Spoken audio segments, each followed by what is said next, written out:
Stimulating late-night sports conversation for people who know that just trying to find someone sober to talk to at this time of night is like trying to find a pig on the moon. In the early morning mist I see.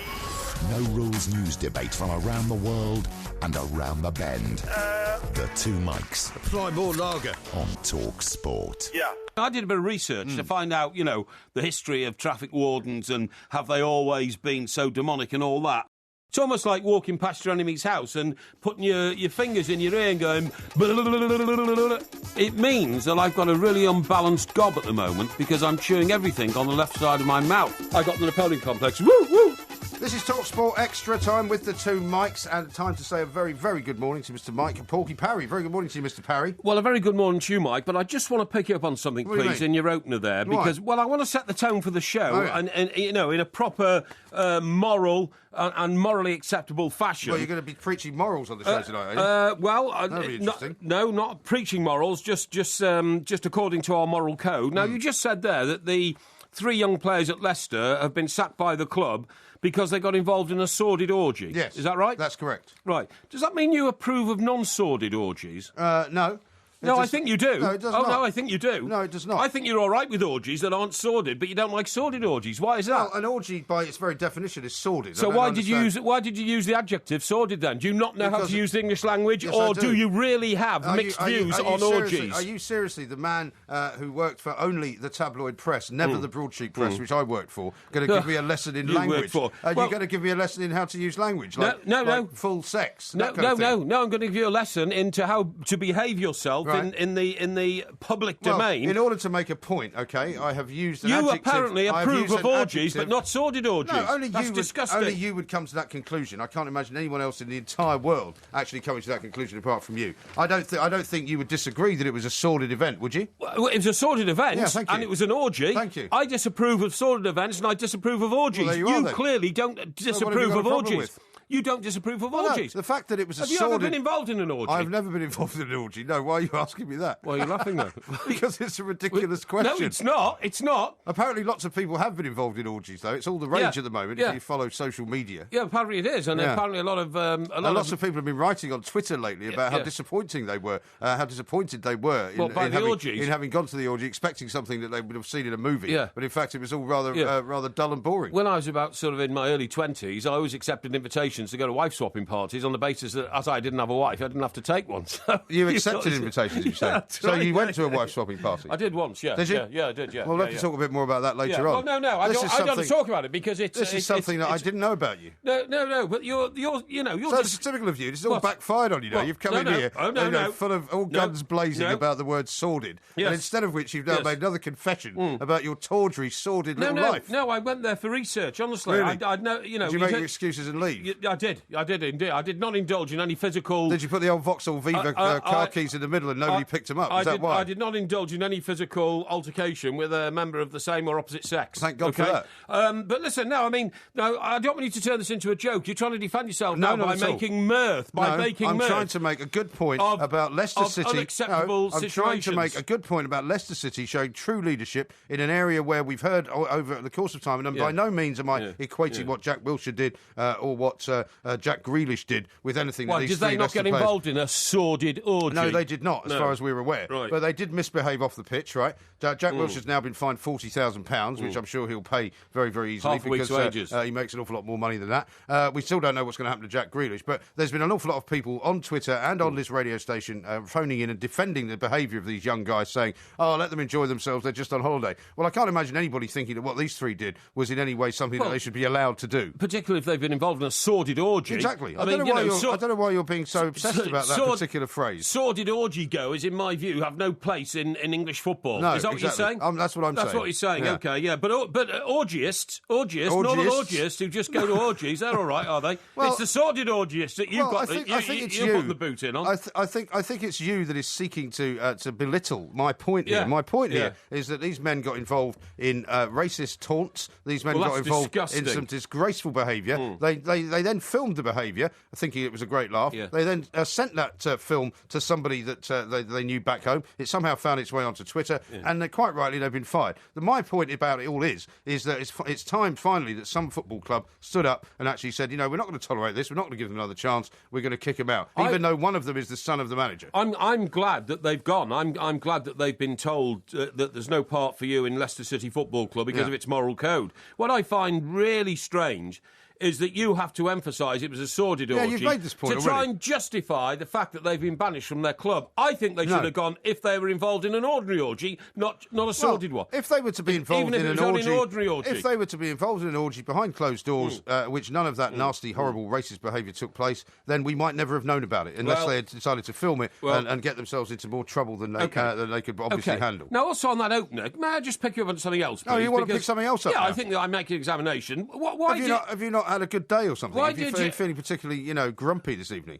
I have not had a good day. Haven't you? And when I tell you I've not had a good day, Really? you will take those words back. Will I? You will take those words, and you will not be laughing. I can't wait until the story. I can't wait for the story. You will not be laughing. Now, the other little, issue in your opener... Issue? Is you said with a titter in your voice, Yeah. let's find out how many matches Porky's going to go to. Yeah, well, it's a next perfectly week. good question, isn't I it? heard you talk to the production staff Yeah. out there and Yeah. saying, oh, look, old Porky scouring the fixture list to see how many freebie boxes he isn't can that get what you were into doing? next season. Oh, isn't that what you were doing? No, it's not what I was doing. Well, and I blink will object to you. Well, now that you've got the list, we'll be able to Yeah. discuss it. We're going to be discussing it at length with Steve Nicol, actually, because Liverpool have got some hard games. But, your only purpose in life now is to see which Everton games you can go to where you can get hospitality. Is that correct or not? No, that's completely untrue. And I... How many games did you go to last season? I went to 10. All right, so should we go through them? You went to the West Ham game, didn't you? I did, yes. Was that hospitality involved? Well, a mate of mine has a facility there. That would be a yes then. You went to Spurs. You took me to Spurs, Yes. in fact. Was there hospitality involved? Well, you know it was, because Yes. our friend John... okay. The other game invited you us. took me to was Crystal Palace. Was there hospitality involved there? Well, paid for. We paid for that. We paid for that. What do you mean we paid for it? We paid for that rather nice restaurant that we had the table we in didn't. for the match. We did not pay for it. Well, I can assure you I made a contribution. Oh, you made a contribution to some charity. It was I did. hospitality, though, wasn't it? I made a contribution. Yes. Was it hospitality, yes or no? Equal to the generosity of the owner of the restaurant. Right. You went to QPR, didn't you? Yes. Was that hospitality? Well, that was some guy who wanted me to...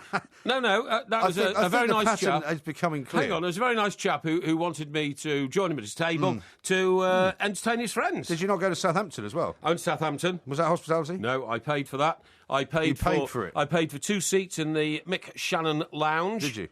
I mean, I Well, that was did get him. hospitality. I actually paid for the seats in the lounge, but I have to admit, I did get invited into a few other lounges while I was there. Yeah, okay. Well, that's 5 of the games out of the 10 that you've been to, right? And I'm not going to bother going through the other 5 because I know what the answer's going to be. The answer's going to be that you got corporate hospitality at every single one. I don't blame you for that. No, I don't didn't. blame you for that. You see, misleading things again. I did not get. Well, tell me which corporate games you went to where you did not engage in any kind of hospitality behaviour.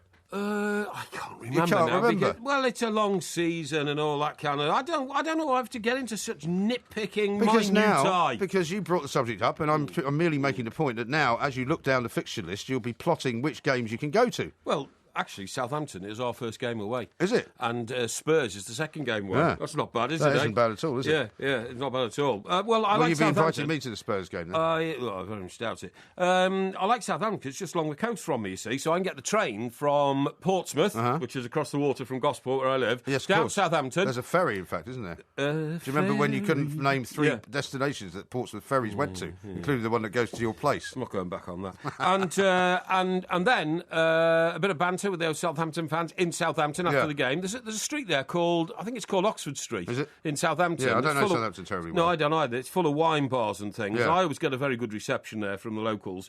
And then I push off back to Portsmouth on the train. You know, it's always a rather nice day out. So Everton at home, Southampton, that's Everton's first away game.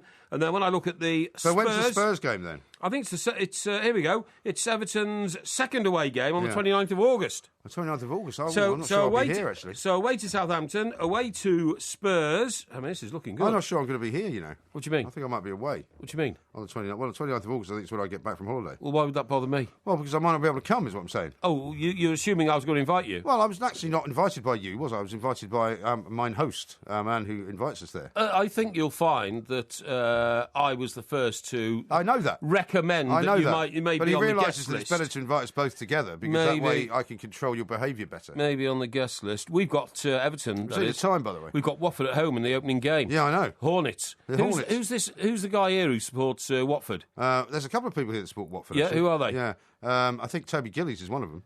Oh, is he? Yeah. Toby. Yeah, OK. Don't say it. No, don't say it. It upsets his other employers. That's right. It certainly does, yeah.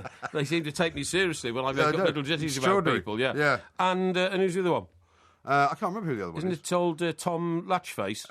Tom Latchface? Yeah. No, he's Bournemouth. Oh, Bournemouth, is he? Yeah. OK, yeah. Right, Yeah. OK. So there is somebody else then, is there? There was a couple of the sort of younger producers, I think. Top Oh, OK. Well, I shall Watford enjoy taunting them when on the eve of the game, although I have to say... It's always a nightmare for me getting a promoted team at home on the opening day because they try so hard to make their mark on the Premier League in their first game. Yeah. I mean, I know it's not what the first game will you be going ever. to that then? No, I don't know. I really don't know. Because, I mean, I know, and I'm not going to make fun of you for this, but I can't actually do it now because we're out of time. I'll have to wait and make fun of you in a moment about your season ticket activity. Yeah, because you won't make fun of me. The time has come to look into the light. He's Mike Parry, I'm Mike Graham. We are the two Mikes. Steve Nichols coming up in a little while. He's going to tell us what he makes of Liverpool's fixtures, which look pretty interesting, it has to be said. And also the latest on Raheem Sterling. This is TalkSport.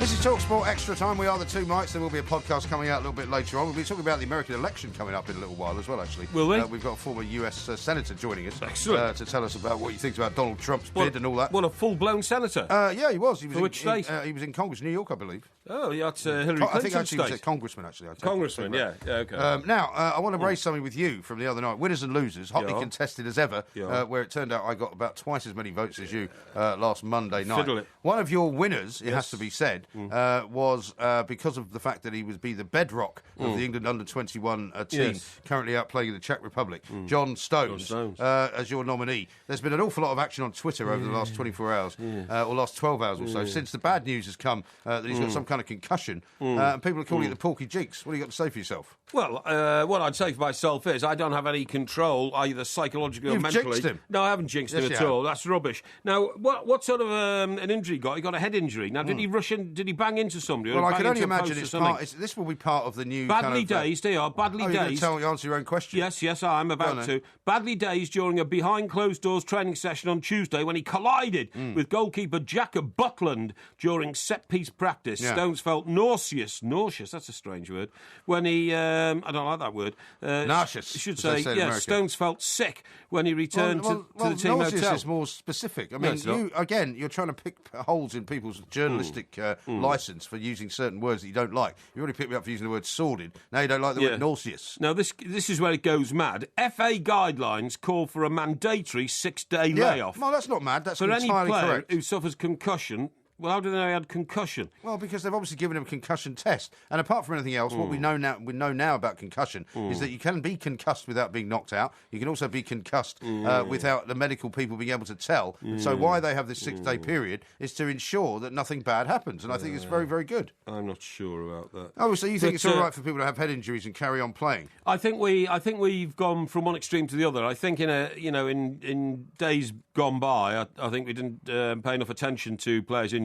No, we didn't. Alan Brazil will tell you that, if he'd have played for the full length of his career, because he had to retire at sort of 28 with a back injury, he might now be crippled because the amount of cortisone they kept pumping into his knee, which burns tissue, But that was the... there are many ex-footballers who work here who, when you see them getting up to walk out the door, clearly have a lot of trouble with their legs because they've had all of those injections. And I think it's a great move for the England, for the FA, and hopefully for the Premier League, because we still had a couple of problems last year in the Premier League, if you remember, where people were concussed and nobody seemed to know what to do and nobody took them off the pitch. I think they have to do this now. Yeah, sure.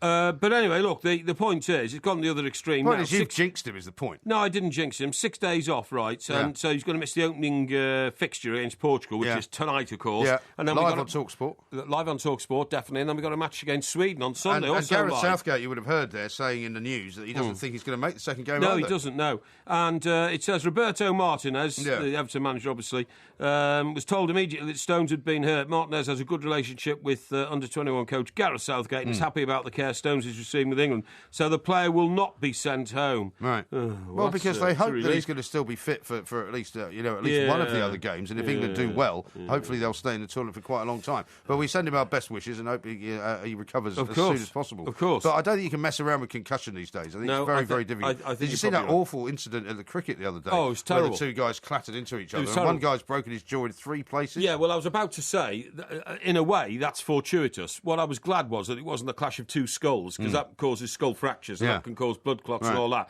So, in fact, it was one man's head went into another man's jaw, literally. Right. Yeah, but it was horrible to watch, wasn't it? It was horrible to watch, and although it sounds really trite and stupid to say, thank God he shattered his jaw, I'm just worried that it wasn't his eye, glad it wasn't his eye socket. No, I know what you mean. And that sort of thing. Now, listen. Now, let me read you this from Andrew, a very sensible tweeter, tweeted at the Two Mics. Jack Wilshere fined and 3 Leicester players sacked. Perhaps somebody has been listening to the Two Mics. How about that? Thank you. Because we've got this right all the way along. Thank you. I think you'll find. I'd like to say to the audience on that very, very subject, we do have a moral code here on the Two Mics show.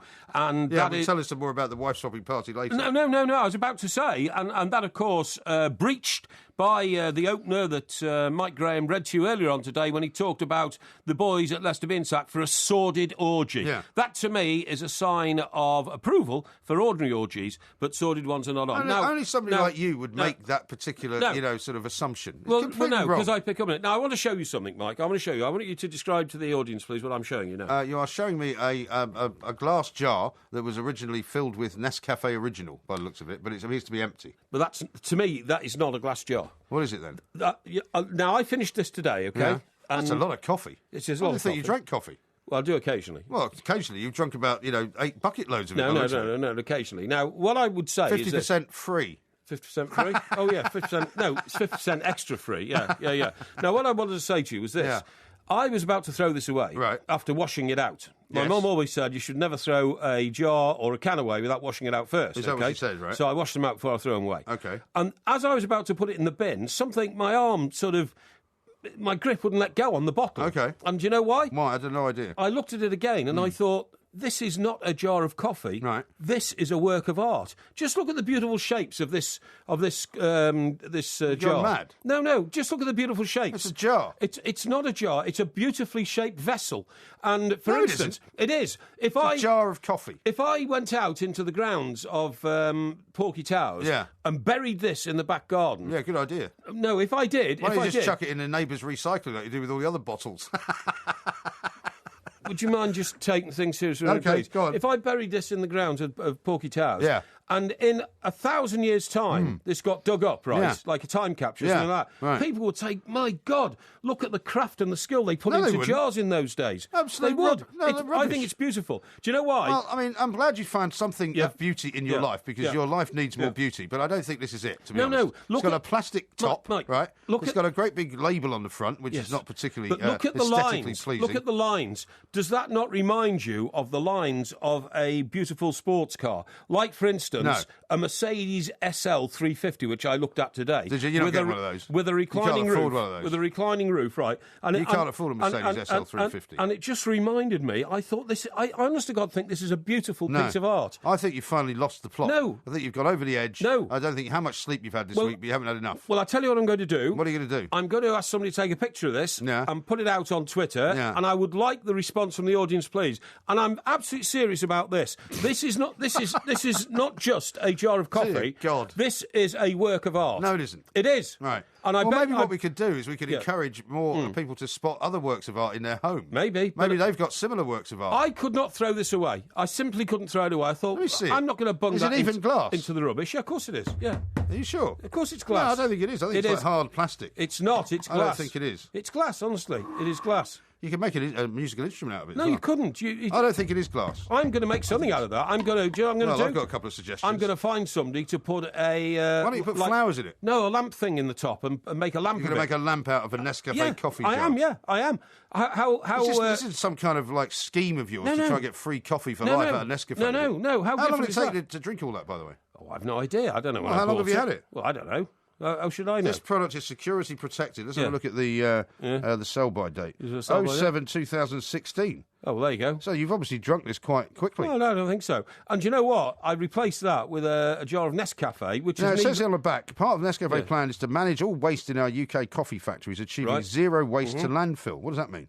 Well, I don't know. Well, if you bury this is going to be waste in a landfill, isn't it? No. If I buried it, it would be burying it as a. I'm getting worried about. I'm starting to get worried about you now. No. Seriously, if I buried it, it would be an antique. This is not a work of art. Yeah, I think it is a work no of art. wonder you don't appreciate my father's painting. You think that's art.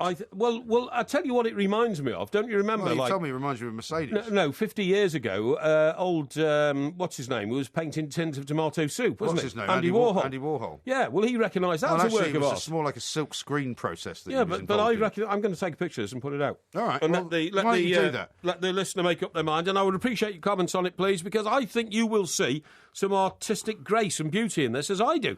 And you know the Philistine. I don't think they will. I think they will. And the Philistine, who is Mike Graham, is simply just showing, that rough edge, sort of non-appreciative, couldn't care less about culture or art type side of him, which we all know about. I'm a big fan of art, actually, but I really do You're have only my a big doubts. fan of the sort of rubbish your father used to produce. He painted some lovely pictures. In fact, I've got some of them in my own home. I've got some of them in my own home. No, you haven't. You've rented them.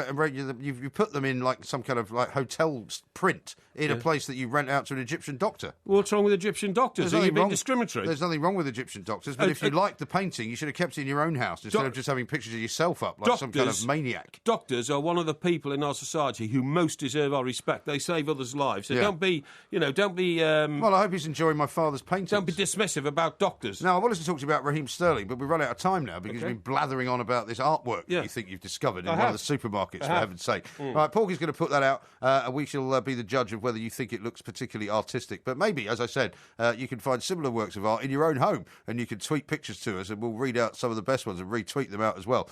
This is TalkSport. We are the two mics. There will be a podcast coming out a little bit later on. We've got loads to do on the show tonight. Steve Nicol, former Liverpool player, coming up next. This is TalkSport Extra Time. We are the two mics, and of course, will be a podcast coming out a little bit later on. We're going to be talking about all manner of things throughout the course of the show this morning. I've got some great tweets and texts coming in just before we talk to Steve Nicol about what's going on over at Liverpool and what on earth is going to happen to Raheem Sterling. I've got one here from a Liverpool fan who says, if Porky buried himself in the backyard of Porky Towers, in 1,000 years' time, if they dig him up, they'd bury him deeper.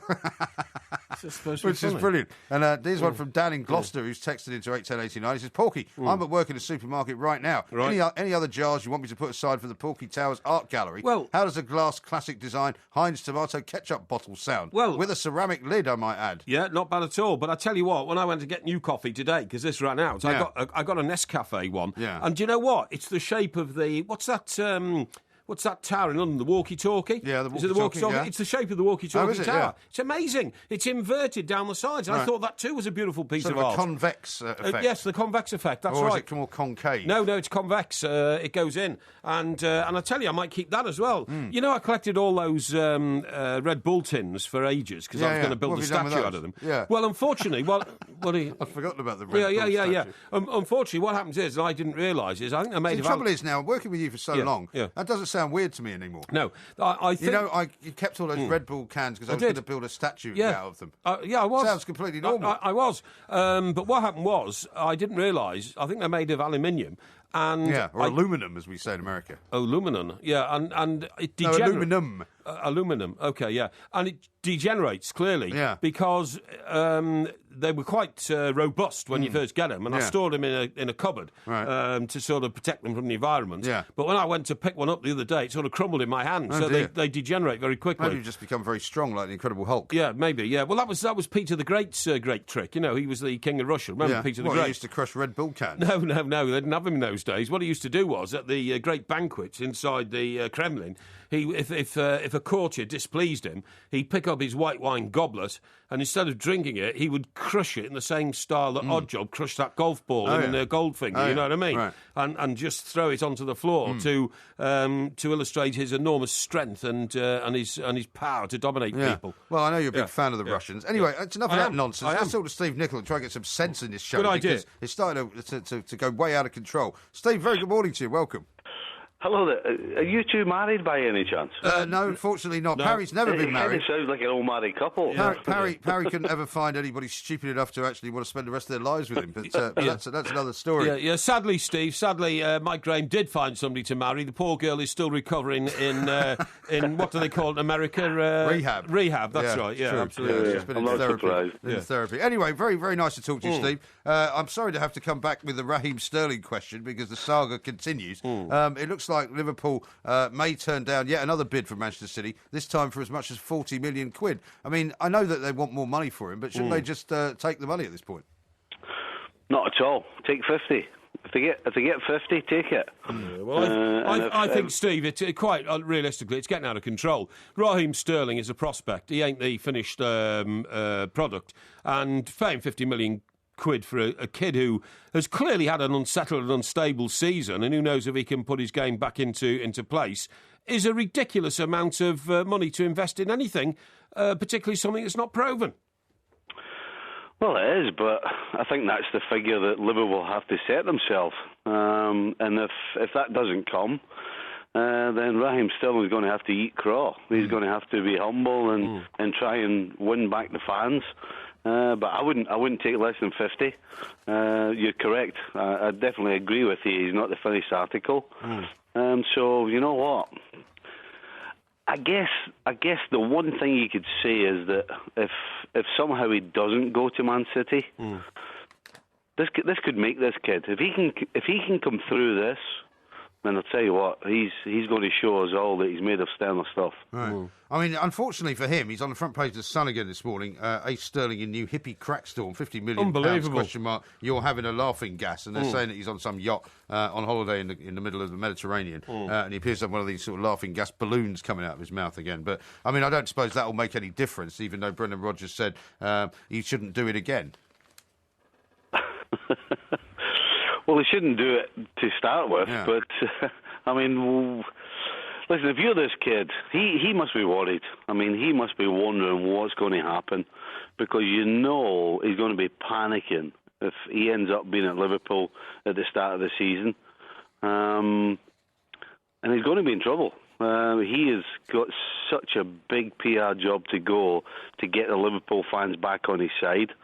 But as I said, I think this could make or break this guy. He's not the finished article.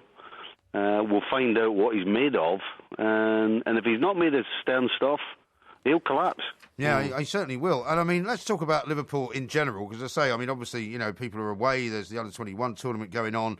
We've got lots of sort of transfer stories, lots of rumours going on. We're not quite sure what Liverpool are going to be able to spend their money on, but we know they want to spend some money. Have you seen the fixture list coming out for next season, and does it make you worry? I'll tell you what, if it doesn't make me worried, I think Brendan should be worried. I mean, Stoke, Arsenal and Man United away in the first three of the first 5 games. I mean, if you're talking about a guy who's hanging on to his job, that is not what you wanted to see. And he's going to have to quickly get this team in gear, because if he's not, he's going to be in big trouble. I mean, this is not what any Liverpool fan wanted to see. Stoke, Man United and Arsenal away. Thanks very much. Yeah, and the other thing is, Steve, Brendan Rodgers' credibility is going to take a further knock within the next week or two, because he came out and said quite specifically that Raheem Sterling's not for sale. I expect him to start next season lined up as a Liverpool player. We all knew that wasn't true, so that was an idiotic statement to make. I know you can say, well, that had to be the club line, you know, to push up the price of Raheem Sterling. But everybody knew Raheem Sterling was going to leave, because Raheem Sterling's agent said he was going to leave. So I'm afraid Brendan Rodgers' credibility is taking a further knock there, and it'll take an even further knock when he can't find players to replace Raheem Sterling, because he's still there. He's a manager who's losing credibility by the day. Brendan's got a real problem. He always sticks his big toe right in his mouth. Yeah. I mean, some of the things that he's come out with, and to say that Raheem Sterling is not for sale, I mean, quite frankly, is a bit of a joke. And it tags on the end of some of the things he said during the season. Yes. And I always go back to, I think that too many managers don't remember what they've said. I go back to Real Madrid when he said that he was playing his best team at Real Madrid, and then the following week he played 7 players that never played in that game.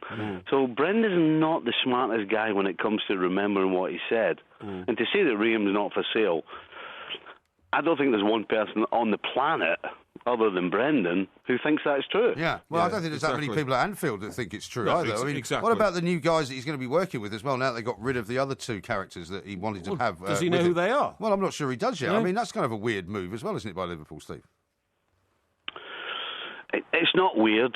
It tells you that he's not in control. That's what it tells you. You know, as a coach, I've been a coach, and you want guys beside you that you can trust, who you listen to, who you want the knowledge, and when the people above you say, right, you got to get rid of them and get people in, you're absolutely left out on your own.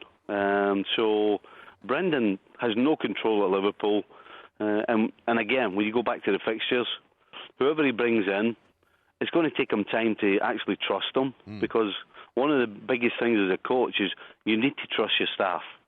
And if he's being told who to bring in, I mean, he's floundering. Yeah, I think there's no doubt about that. Steve, I'm sure we'll talk again as we get closer to the season. Thanks very much indeed. Steve Nicol there, former Liverpool player himself. He's been a coach as well. Doesn't sound like he's got a lot of confidence in Brendan Rodgers. And he said to me, I remember last year, how much money Brendan Rodgers gets to spend in the January transfer window will be an indication of whether he's going to be around after the summer. How much money I think he spends in the summer and who chooses which players actually come into Liverpool, I think it is going to be very indicative of whether he stays or goes. Well, I totally agree. Do you know the great thing about Liverpool is the ex-players who we talk to from Liverpool are always still incredibly loyal and passionate to the club, aren't they? Of course they are, yeah. You know, Phil Thompson, Well, Alan why wouldn't they be, Hansen, Danny Murphy.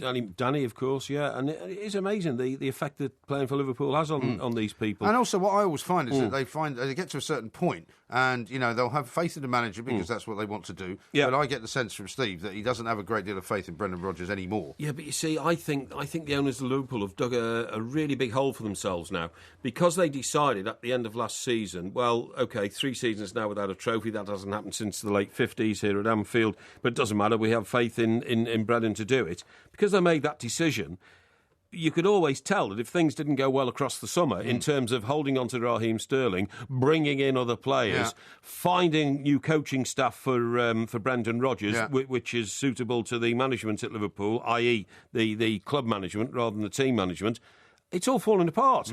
And the thing is, if the owners now say, actually, it's not going to work with Brendan, it's too late now to ask him to stand down. Yeah. Far too late. Well, it's going to be too late, except for if somebody becomes available maybe before Christmas and then somehow they have a bad start to the season. We shall see. Want to hear from Liverpool fans on this? 08717 22 3344. I get the sense that nobody has got much faith in Brendan Rodgers anymore. This is Talk Sport.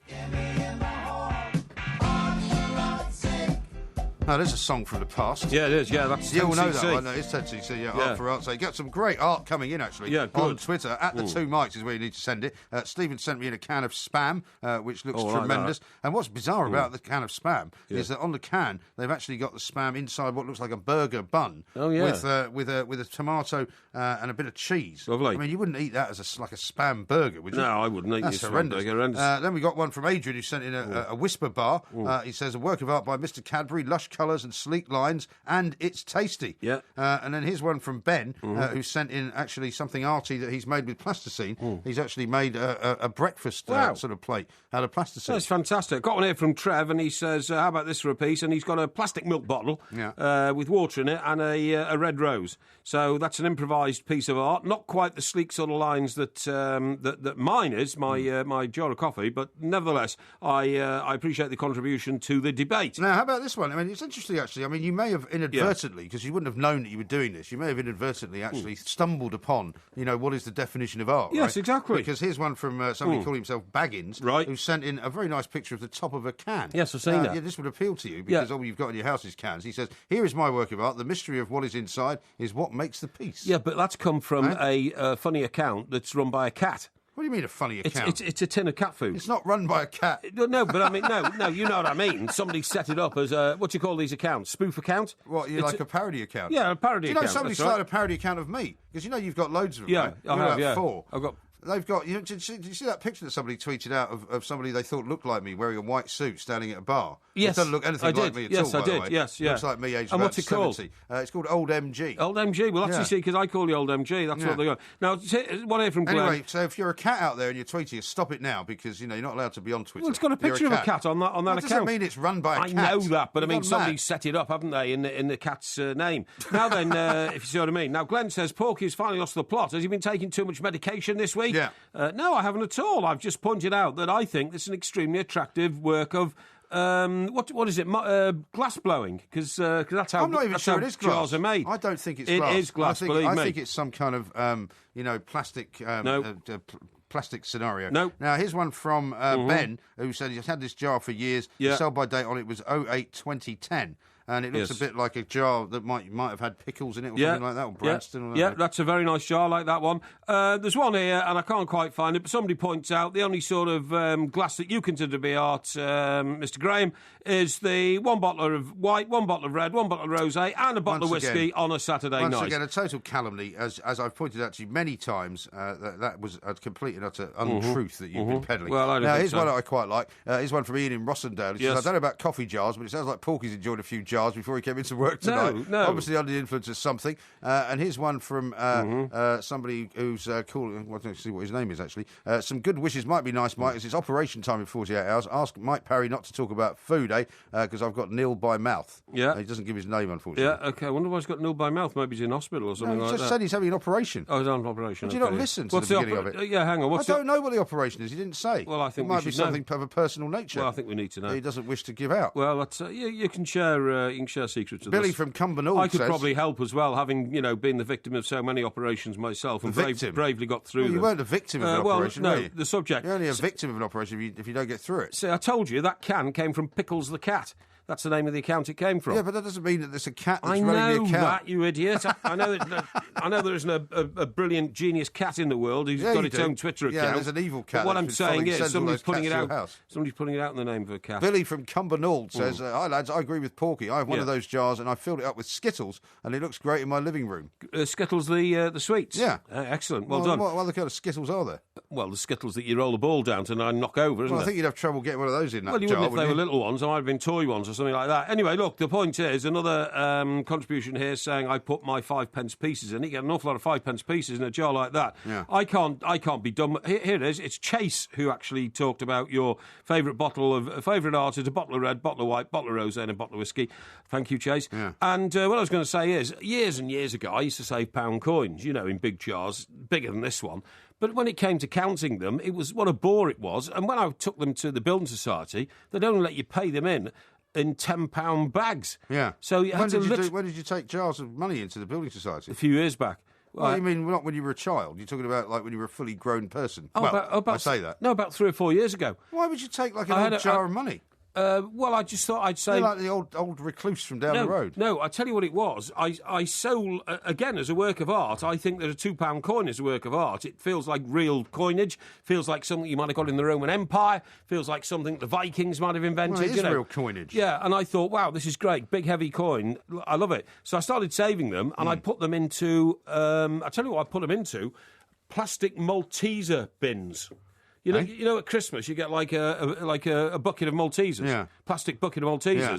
I had about half a dozen of those from Christmas. What, full of 2p pieces? No, through £2 pieces, £2 coins, £2 coins. Well, how much was in there then? £600 worth. £600 worth of £2 coins. Yes, that's right. Yeah, and so God, you really are a man of the people, aren't you? Yeah. What sort of person has 600 quid's worth of loose change lying around the house? Because I just kept collecting them, and it just got out of control. Why don't you take them out in your pocket and spend them? Because I wanted to collect them because they were a thing of beauty in in my view. When you piled them all up on top of each other, it was like having a pile of gold in front of you. And you like all that, don't you? Yeah, You've collected like Krugerrand since you were about 6. Why not? So anyway, so bizarre. When it came to banking them, I first of all, I went to the building site. I said, look, I need some plastic bags. They said, yeah, you can only put £10 of, 5 coins in every bag. That's a bit of a small bag, isn't it? How much point is it? No, well, exactly. And so the point was... Did they not have, £50 bags with No, £10? they didn't, Are no. you sure? I'm certain. So they didn't just want to send you away and give you something to do for about 4 weeks? No. So I had to get 60 bags, right, full of 5 £2 coins. And then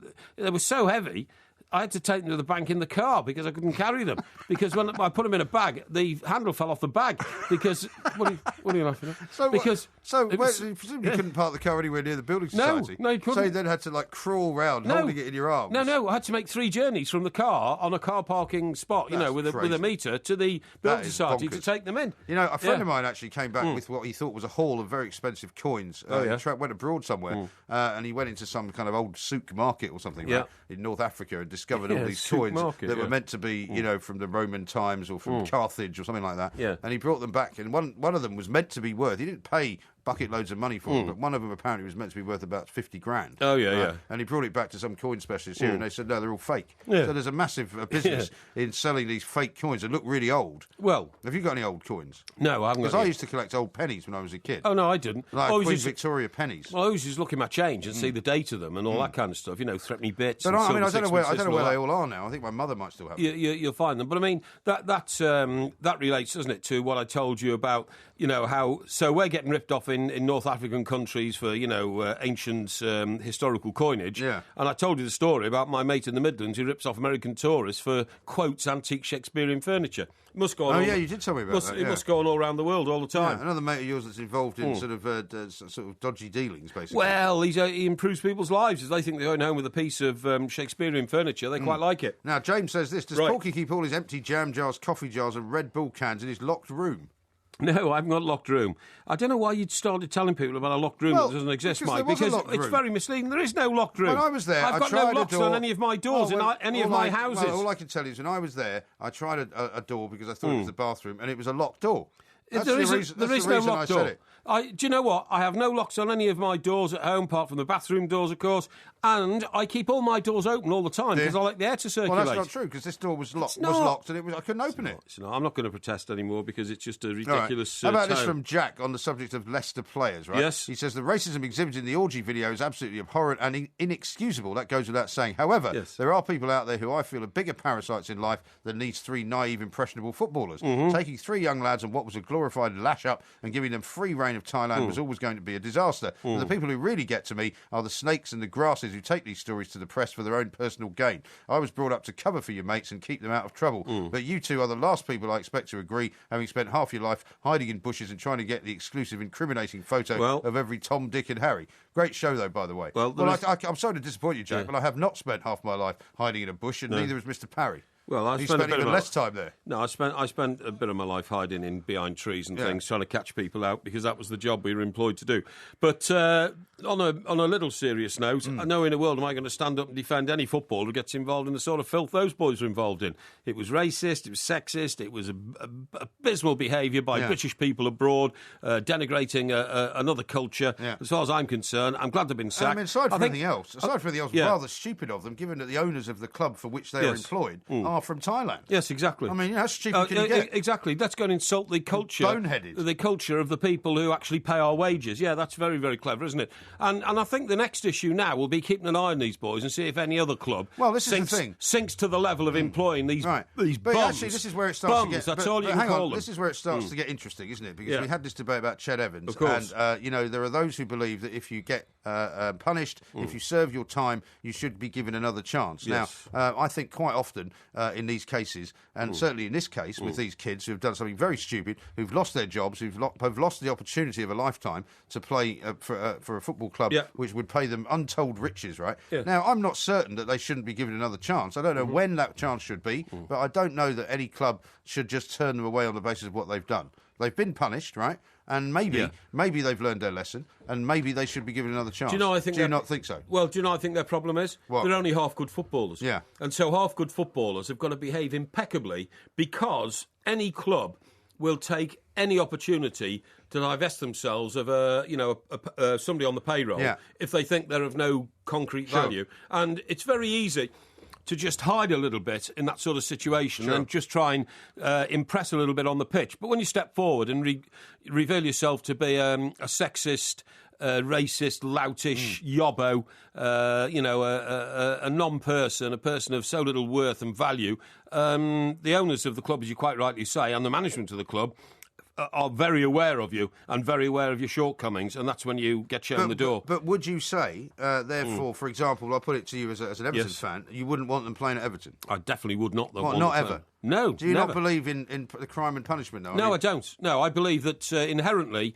young men who behave like that are not good people, and I only want good people at Everton. What I mean is, if you do that once, you're going to do that again. Yeah. I mean, it's all very well saying, well, they're young footballers. Well, it's filthy and disgusting behaviour. It is. So I wouldn't want them mixing. It is, but I'm slightly more liberal than you when it comes to these things. No, I'm not. What I'm saying is that, because what annoys me is that there will now be a Twitter mob of people who will say that these three kids should never be able to play football again. And I'm not sure that's absolutely right. Well, I don't want a Twitter campaign against them. What I'm saying is my fear would be, I believe that, you see, Ross Barkley, for instance, was brought up through the Everton Youth Scheme. Yeah. Right, now, Has he ever been in any kind of trouble? Never, and this is the point I'm making. Yeah. Now, you'll say, the curse of Porky will hit you, and he'll appear in a Sunday newspaper doing something daft or something like that. Think about that. But what I'm saying is, as far as I can understand, talking to people at the club, he's an impeccably behaved young man who is full of humility, and John Stones is the same. I know John Stones wasn't brought up by Everton, but he now plays for Everton.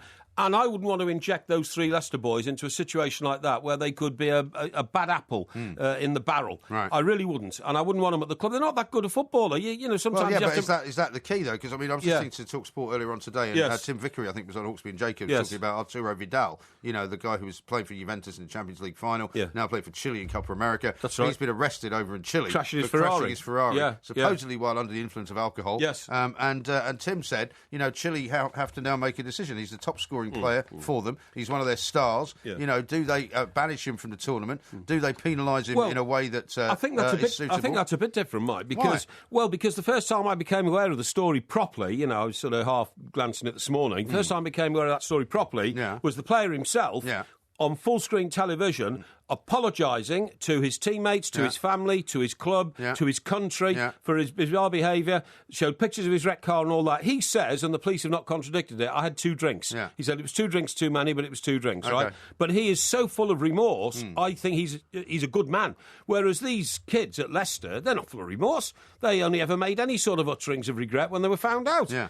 Their disgusting behaviour was something that they think is their right as a footballer, and I myself think it's disgusting. Talking about players, by the way, disappeared off the radar. Just hold that thought. But I will. I'll tell you about that Ravel. What's his name? A guy. Ravel Morrison. Okay, well, hold that He's thought. apparently going to get let go by another club. Is he really? Apparently. So we'll talk about that. We'll also talk some more about Nigel Pearson and what the effect of firing his own son will have on him. Good idea. Leicester as well. Coming up in the next hour, we'll also talk about the US election campaign, because Donald Trump's thrown his hat into the ring. Hillary Clinton's involved. There's a Bush involved as well. We'll be going to our good friend, Mr. John Lubutilier, former US congressman and author, who's over in New York City. On DAB Digital Radio and 1089 and 1053 AM. The pressure's on now. Relieve the itch.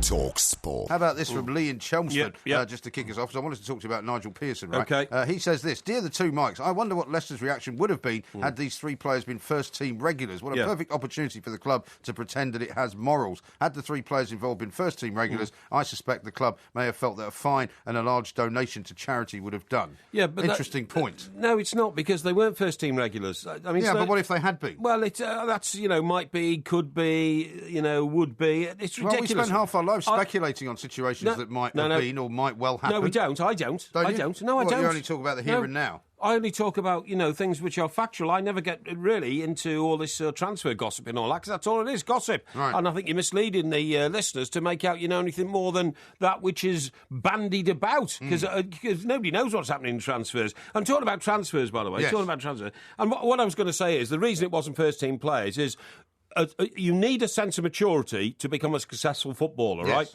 And that's why, players who burst into the first team at the age of 18, like Wayne Rooney, like Raheem Sterling, have to become very mature very quickly because they inherit great wealth and great responsibility that comes with that wealth and great responsibility that comes with talent.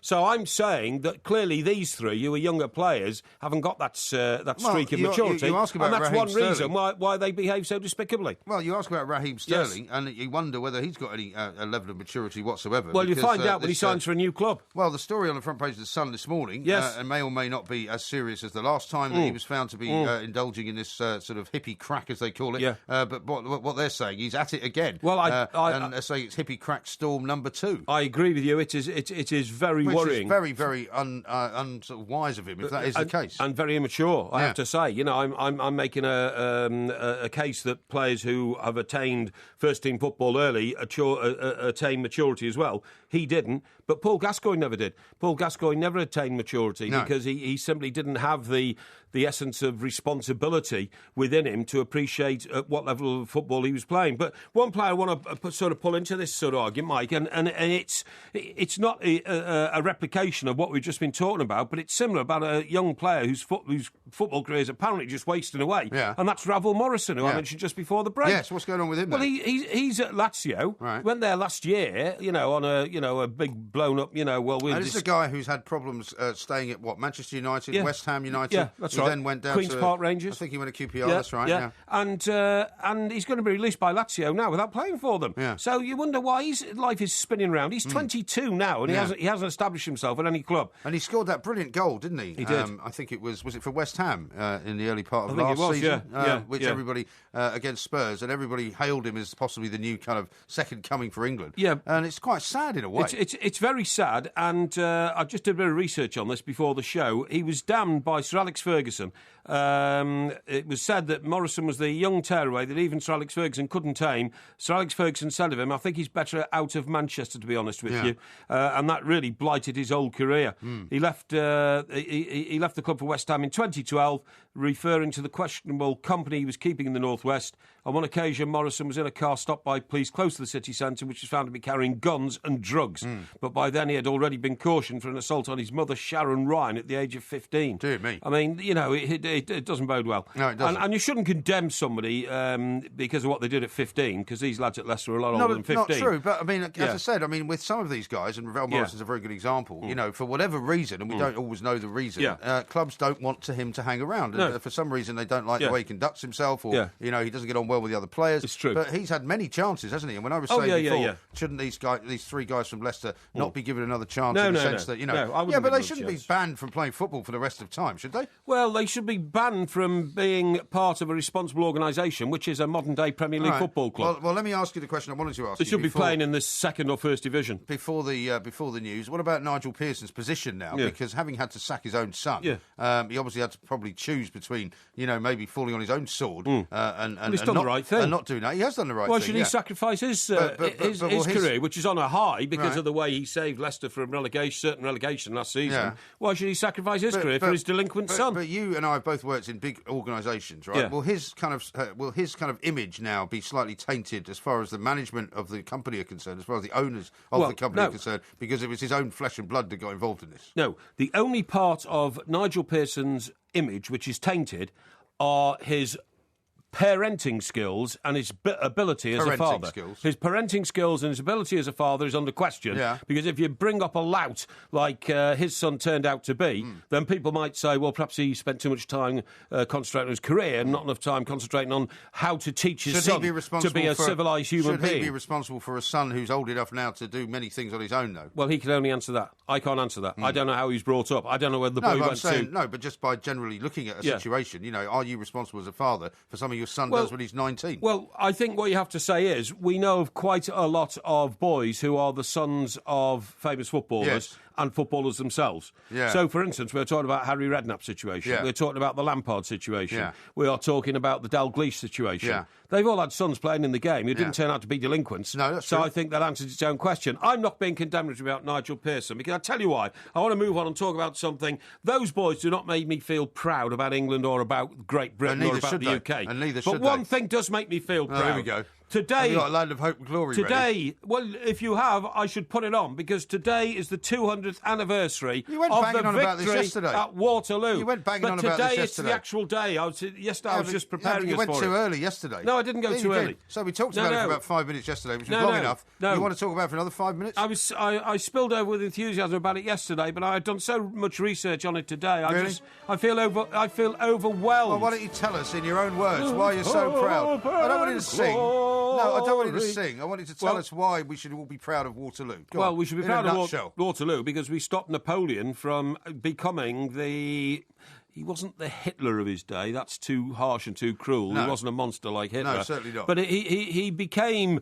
I tell you what he was like. He was like Alexander the Great. Yeah. He wanted to conquer every acre of land on the earth that was conquerable. You see what I mean? He did. And really run the world himself. And the world can't be run by one man. No. So in a way, we imposed the democracy of the British Empire on the man. Yeah. And now all we talked about yesterday was the Napoleon effect. No, we went didn't talk on about and on Napoleon. about Waterloo. We went on about it for ages. I'm the man who revealed to I'm the quite world bored that with Napoleon... it now. I'm bored with Waterloo now. Well, do you know why? You haven't got a strong enough sense of patriotism because you're a Scottish usurper. Usurper? You're a Scottish usurper. I was born in London, I'll have you know. I like Scottish people very much. Do you? They have a culture and a breadth of... Are you telling me that there were no Scots fighting at Waterloo? there were loads and loads. So what are you talking about Well, then? they were Scottish good people. You're a Scottish usurper. Oh, really? That's all I want to say to you. You're already delineating who's good and who's bad, I then. certainly am, yeah. Really? And I'd be very careful if I mean, I were the you. contribution of the Welsh, the Scots and the Irish in all the wars we fought since Napoleonic times, astonishing. What about the Gurkhas? Do you know where the... What about the Canadians? They were brilliant What people. about the Poles? They were all brilliant What people. about some of the African In regiments? fact, the Canadians were great people. It's a pity your father to go over and bomb them by mistake. It's a shame, in a way, that you're such a little Englander, because actually, if you had a bit of a broader sense of worth, you would actually realise that all of the world wars that we fought in, and every single conflict that we fought in, was full of people from different countries. Do you know where the expression up the creek without a paddle came from? Do tell me. It came from the Royal Military Hospital at Halsa Creek, just outside Gosport, Yeah, you told where me I this, I live. think, yeah. And the point is... That was where people were sent. From the Napoleonic Wars, Yeah. when they'd lost legs, arms and legs and everything. And we were so short of sailors, they used to patch them up with wooden legs and all this kind of stuff, Yeah. and then say, right, you've got to go back on a boat and fight another war. Yeah. And they didn't. They just ran off up the creek. It was built on a Well, creek. even if they didn't have any legs. Well, they'd had to do anything, but they would literally throw themselves down the loo to get What? away. Yeah, Are because... you sure you've been researching this? Yeah, definitely. You're not Because just making this up as you go no, along. no. They would crawl through the sewage pipes and everything to get out of there because they were so terrified. That was the Shawshank Redemption. Yeah, that's right. But you've got to remember they were suffering from what's battle shock called? Post-traumatic stress Post-traumatic disorder. stress, but nobody recognised that No. in those days. No. And these guys were already mental, but they were being sent back to get blown apart again. And that was up the creek. Napoleon blown apart. Yeah, exactly. Quite good, Yeah. Well, you see, you make a trite, stupid joke Well, about I've had a very enough of ser- Waterloo. Very You know, you're always going on about it. I'm the man who revealed that Napoleon died of his wallpaper. You've forgotten that. Yeah, but it's not true. Of course now, it's true. Let me read you this from John. I'm guessing Porky never cheered Duncan Ferguson because of his time in jail for assault, only wanting good people at Everton. No, that's not true. Duncan Ferguson was very, very harshly dealt with for an offence that happened on a football pitch and which was reported to the authorities by an off-duty policeman who took it on himself to say, I regard that as assault. It was a bit of a bizarre case, wasn't it? It was a ridiculous case. He went to Barlinnie jail and he's had a grudge against the football authorities ever since for jailing him on the most spurious of allegations. Right. It was a ridiculous... So he wasn't a bad apple, in other words? No, he wasn't. It was ridiculous. Well... I remember one time I did read a report that he kicked away a man's crutch, a crippled man's crutch, in a taxi queue in Glasgow. Right. But I never believed that story, No. and it is certainly not true. OK, well, I'm glad you've repeated it then. I repeated it to make it clear that allegation against Duncan Ferguson was not true. OK, fine. Unfounded. He is Mike Parry, I'm Mike Graham. We are the two Mikes. Lots more coming up.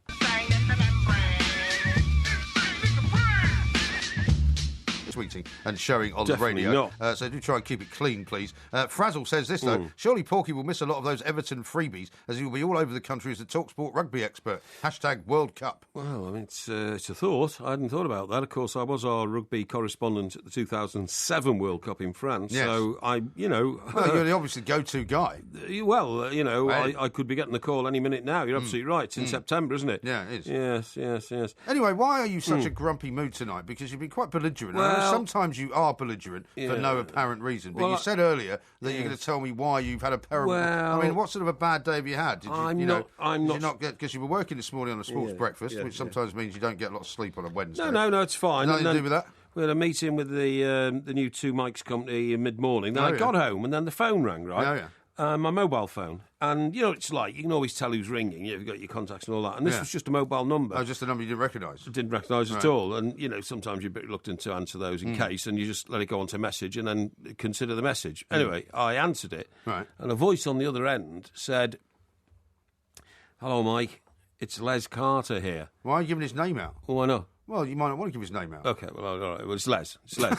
Okay, right, you know. It's too late now. Well, no, it's not a funny story, this, funny What enough. do you mean it's not a funny story? It's not a funny story, I'll tell you. Honestly, it's a very serious story. Okay. And I'm going to have to show a bit of dignity with this.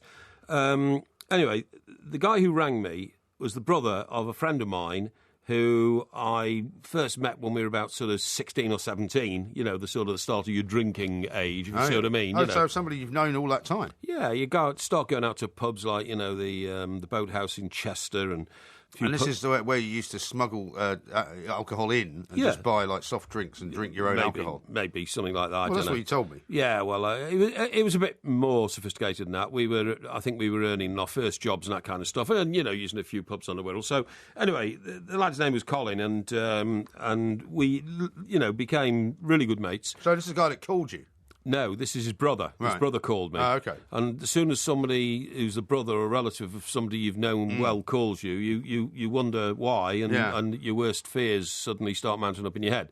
But just to describe Colin and I, the first time I went to America, I went with Col. We went on a package holiday to California. So he was like a school friend of yours, basically? He wasn't at school with me, but he was a drinking buddy from the age of about 16 or 17. Right. We mixed in the same circles. Did he go to the King's School, Chester? No, he didn't. No, he went to a school on the Wirral, and we mixed in the same circles. But we hit it off with each other like you do with a pal and a mate. We went to America for the first time together. We went to the England-Scotland game at Wembley for the first time together. We used to go to the Chester races together and all that kind of stuff. And we had some great years. And then he became an accountant through very hard work. He didn't go to university, but he worked at a company called BICC, British Insulated Calendar Cables, in the office during the day, and 2 nights a week he went to night school. Right. So 2 nights a week he wasn't able to go out drinking when I was, because I was a trainee reporter. And you were out every night, presumably? Yeah, I was out every night. Yeah, everybody was in those days. Anyway, the point of the story is years go on. You've taken a strange kind of melancholy look at the moment. This is why, I'm telling you. And I moved away. He stayed in the Northwest. He went to work for... you don't have to tell me who he worked for. He went to work in Bootle for the National Post Office Bank, or whatever it's called, you know, the Gyro. National Savings Anyway, Bank. the reason I got this call today was to be told, very, very sadly, Cole never got married and he used to go on holidays on his own. Right. He retired early because he made a good career as an accountant. Right. To become the official full-time carer for his mum and dad, who were both in their mid-80s. Right. And that was when I last spoke to him. Right. And that was about 15 years ago. 15 years ago, yeah, wow. because I invited him to Goodison. Yeah. And because I almost passed his door going up to Goodison Park when I stay in Chester. Yeah. And he said, look, I'm an official carer. If I can come, I will. And on the day he couldn't. His mum and dad weren't well. Right. Since then, they both died, which I didn't know about. The reason his brother rang me was he went off on a cruise on the beautiful boat, the Cunard boat, the Queen Victoria. Oh, yeah. And it docked in Venice last weekend. Yeah. And then all the passengers were supposed to get off and then be taken... spend a couple of days at Venice or something. A couple of days in Venice and then fly home to England, to Heathrow or Gatwick.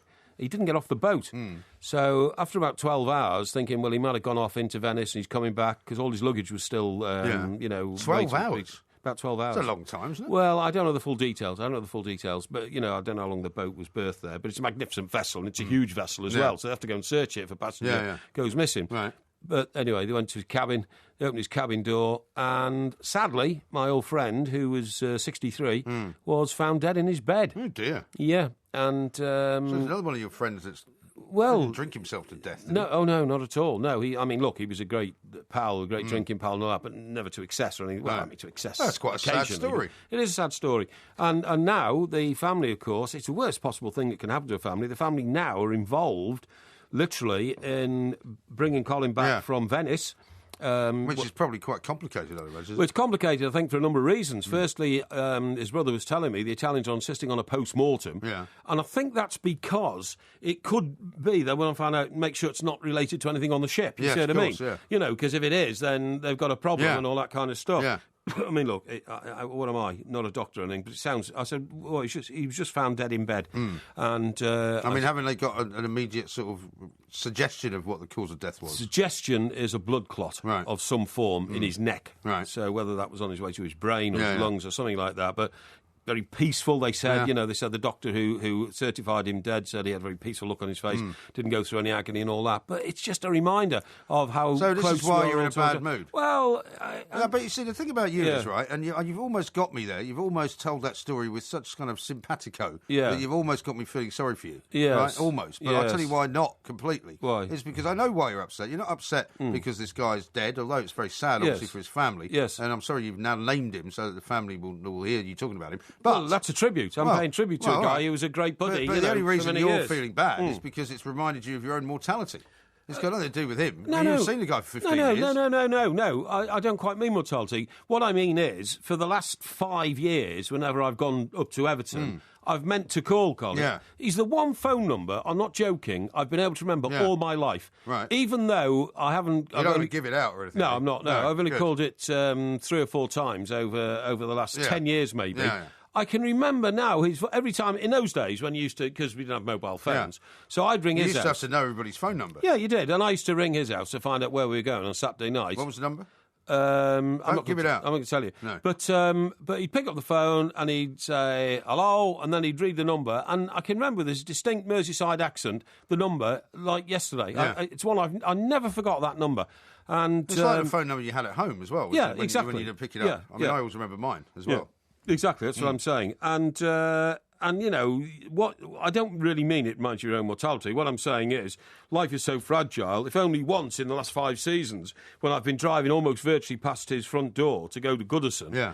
I just called ahead and said, "Look, do you want to come today? And you know, we could have a bit of a reunion, something like that." And you always mean to do it, and you never do. Yeah. He was 63, and that's no age, is So it? hang on a second. He's also a guy who was born, lived, and died. Although he did die actually in Venice, Yeah. in the same town in which he was living in for his whole life. So He- the last time you said that about Yeah, anybody, you said yeah. that anyone who did that was a bit of a loser. No, not in Cole's case. Right. He was actually born in a house where he lived until he was 8. His brother was telling me today because Yeah. I was recapping Yeah. on his life, and then from the age of 8 until he died, he lived in the same house. Right.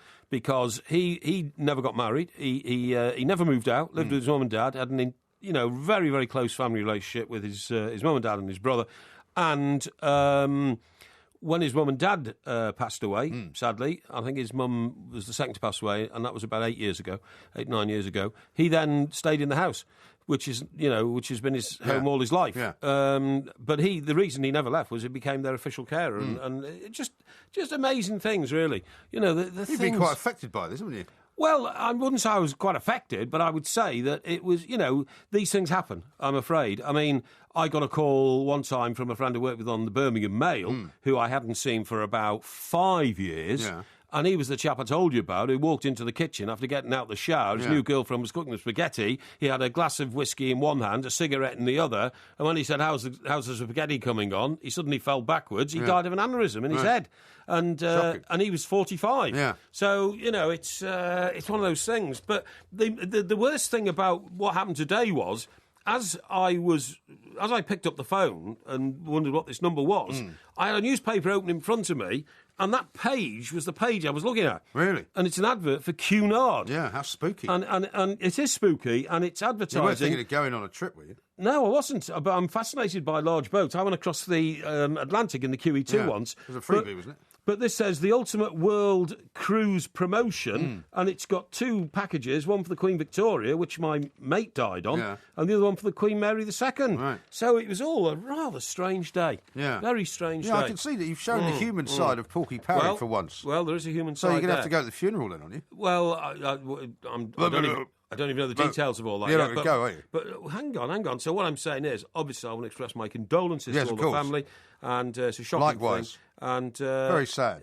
Very sad. I have very, very fond memories of my mate. And in the days when we were in our early 20s, we didn't have any responsibilities. We were pretty wild and used to drink to excess. Carefree. And all that. But never hurt anybody. He never hurt anybody. He was a very, very kind man and very, very good friend, very loyal, good friend, great guy. 15 years was the last time you spoke to him. Yes, that's right. Yeah, but his life had gone one way, mine had gone another. Simple as that. Yeah. Shocking story. Yeah. I'm feeling quite sad.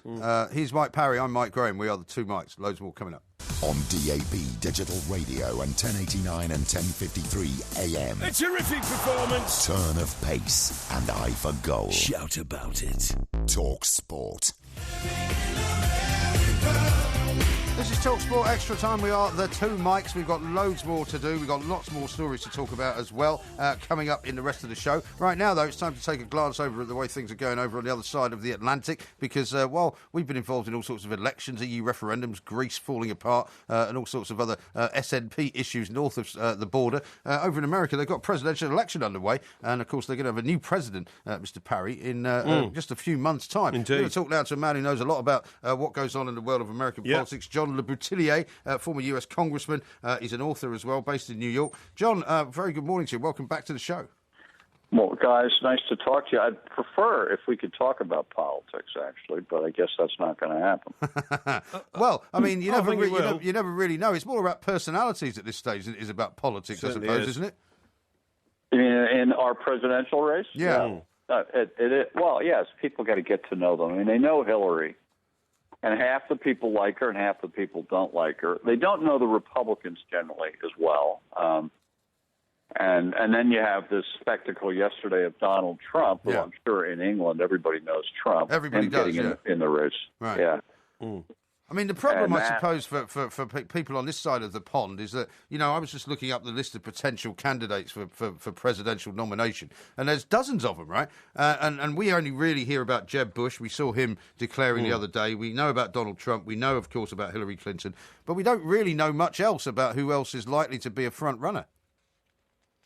Well, I think the number that I'm hearing is 17 to 19 different people running as Republicans for the presidential nomination in the Republican Party, which is, we've never had anything close to that. We might have had 6 or 7 once upon a time, but my God, this is 3 times as many. And I am unsure I don't think the result's going to be good for the Republicans. I think that, first of all, they're going to kill each other. They're all going to have a circular firing squad, or the analogy I've been using is a sporting one. I guess you had it in England. We had it here a lot years ago, called a demolition derby. Yeah. You ever have that, where they take an old dirt racetrack and they put old cars and trucks in the track, and it's all open and you can drive anywhere you want, and you drive around crashing into each other, and you win by being the last vehicle that can still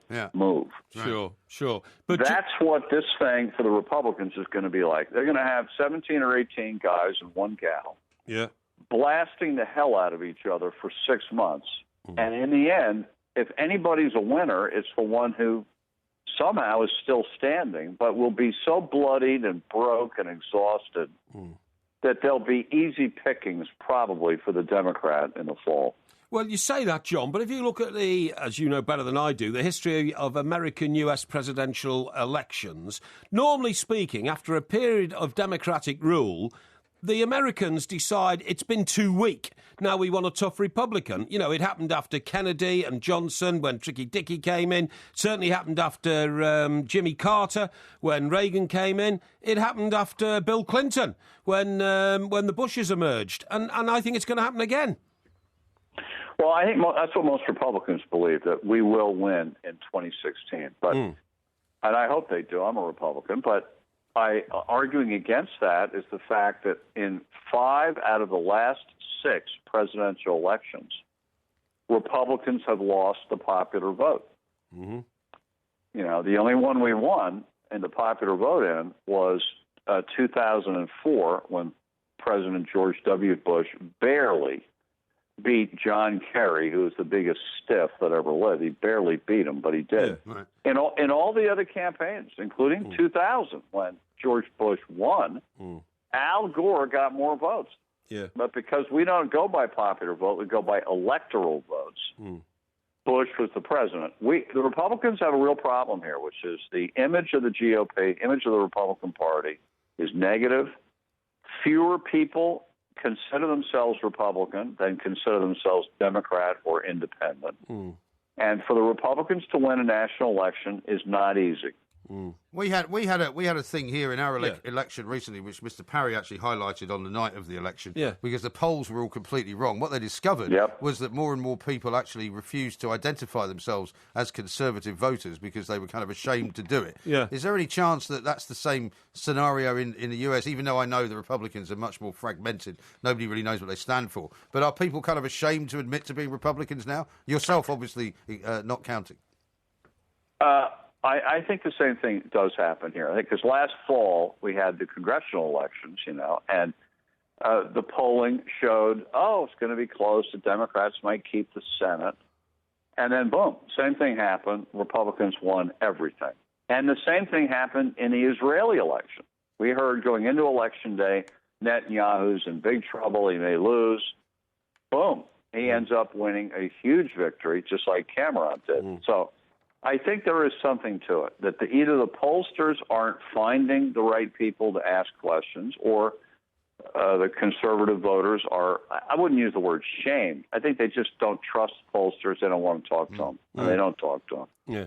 John, am I right in thinking that American politicians are some of the worst in the world because anybody... No, a bit of a broad sweeping statement. It's not, because I know the way things work. American politicians are some of the worst in the world because America is such a land of opportunity that if you're any good at anything, you can go out there, make yourself some real money, get yourself a position in society, which far outweighs being even the President of the United States of America, where you're restricted with so many security angles, with so many diplomatic constraints. Nobody really wants to be the President of the United States anymore. It's a bum job. We've just been discussing the fact that there's 17 Republicans who want the job. Yeah, but they're no good. They're all bums. That's been the case in politics worldwide forever. I mean, bums are attracted to government jobs. I mean, I hate to say it. That's right. Exactly. But not all of them are bums. We've had some great people in there, too. And it is what it is. We got to deal with what we got. And do you think finally, John, will it be Clinton against Bush come November or not? No, I don't think either one of them is going to be them. I definitely don't think Bush will win the Republican nomination. I think he's in a lot of trouble. And a lot of it is not his own doing. A lot of it is Bush fatigue. Even in the Republican Party, they don't want another Bush. Hillary, it's not fatigue with her. It's the more people look at her and hear what's going on, the less even her own supporters like her. She is slowly imploding, and the polling shows it.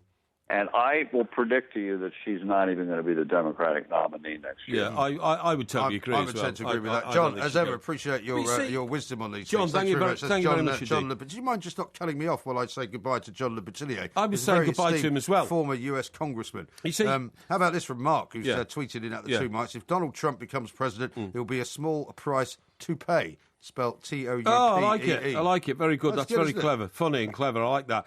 What I was going to say is By the way, I'd rather object to the tone you took with John. I mean, you're sort of lecturing him about American politics. This guy's been in American politics all his life. Yeah, but he agreed with me. No, he didn't agree with you. He said most politicians are bums. He was clearly slightly embarrassed by the fact that you said that they were all bums. He said there were some good people in there as well. No, he said very embarrassed. He said worldwide most politicians are bums. You see, I get to the heart of the matter, Mike. You don't forget this guy was a congressman, so therefore, ipso facto, you were calling him a bum, effectively. There's no limit to your absolute and utter intolerance and arrogance, is there? He knew what I was saying. You spent the last 15 minutes telling us a sad story, making out that you felt sorry for this old friend of yours, and now you've just reverted to I don't feel sorry for him. Unfortunately, my old friend is dead, so he doesn't have any feelings anymore, but I am obviously sorrowful that he's not here anymore, because otherwise we'd have had a few drinks together or something. Anyway, let's get back on this. Yeah. So what I'm saying is, You and I have both lived in America. We have. The sheer hypocrisy of the American people who, particularly on the East Coast, pretend to be, bleeding heart liberals. Oh, the old champagne Democrats. Who are only there to help my the rest sister's of one of them. Yeah, that's right, to help the rest of the world. And in fact, they're mostly money-grubbing, money-seeking capitalists, because that's what American society is all about. And by the way, I support that. I support that. I wouldn't put it quite like that. Well, yeah, normally you'd be in favour of it. Yeah. All I would say is that an awful lot of them are wealthy enough and comfortable enough to be able to feel some liberal views won't affect the rest of their lives. Yeah, because, exactly, all of the issues that they stand for have absolutely nothing to do with the way that they live. No, that's absolutely right. And it's a, I'm all right, Jack situation. As you quite rightly said, got to spare £500. I remember once, by the way, I think, I don't know where we were, in some do in New York. And I happened to be walking along with a New York banker. Oh, yeah. There was a do going on somewhere, but it got crowded, so we went to the pub down the road and then came back, if you can call an American bar a pub. And on the way back, there was some stumble bum, literally, leaning against the wall, you got to spare... Buddy, can you spare a dime? Well, it's that sort of thing, you got spare change, sir, you got spare change. And this guy who'd been giving me all the lowdown on, the liberal policies of the Democrats, the bleeding heart Democrats, how they would change the country. Help the poor and all this that. This guy asked for a few cents, a few dimes, and the guy stopped, looked at me and said, "Hey, Mike, this guy here must be something wrong with his vision. Do I look like a bank?" And he was so intolerant to the poor homeless bum on the street. Yeah. You gave him some money, did you? I don't think I had any dollars on me at the time. Oh, really? Don't carry a lot of money around. But I don't believe in giving people on the street money because it encourages them to stay on the street.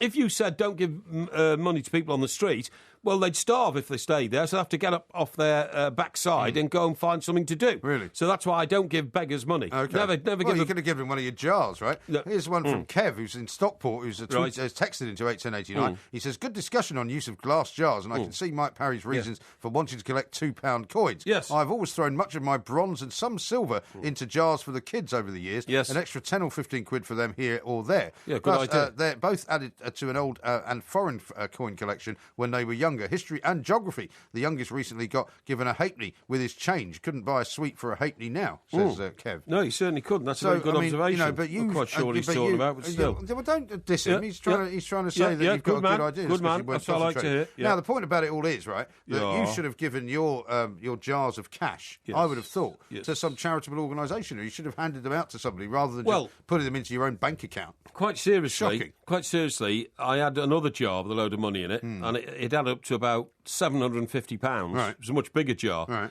I wonder what it was. It was a huge thing. It wasn't a Malteser bin then? No, it wasn't a Malteser bin. It was a Quality Street tin or something like that? No, it's a big jar. So you've now admitted to keeping large wads of cash around the house. Twice now? Yes. You said you keep a load of cash in the wardrobe. I do. You keep your lucky £20 note in the car. I had a friend... and you've got hundreds of pounds worth of coins. No, I had a friend who's a female friend, and she had fallen on hard times. A female friend? Yeah, female friend. Did you take advantage of her? No, not at all. Really? No, it wasn't a girlfriend or anything like that. She was just somebody I used to work with. Fallen on hard times. Her job had dried up because she'd had emotional problems and all that kind of stuff. Right. And she was literally on short money. So I did two things. I paid for a holiday for her to go away with her son. Right. What, and you didn't go with her? No, I didn't go with her, no. Extraordinary.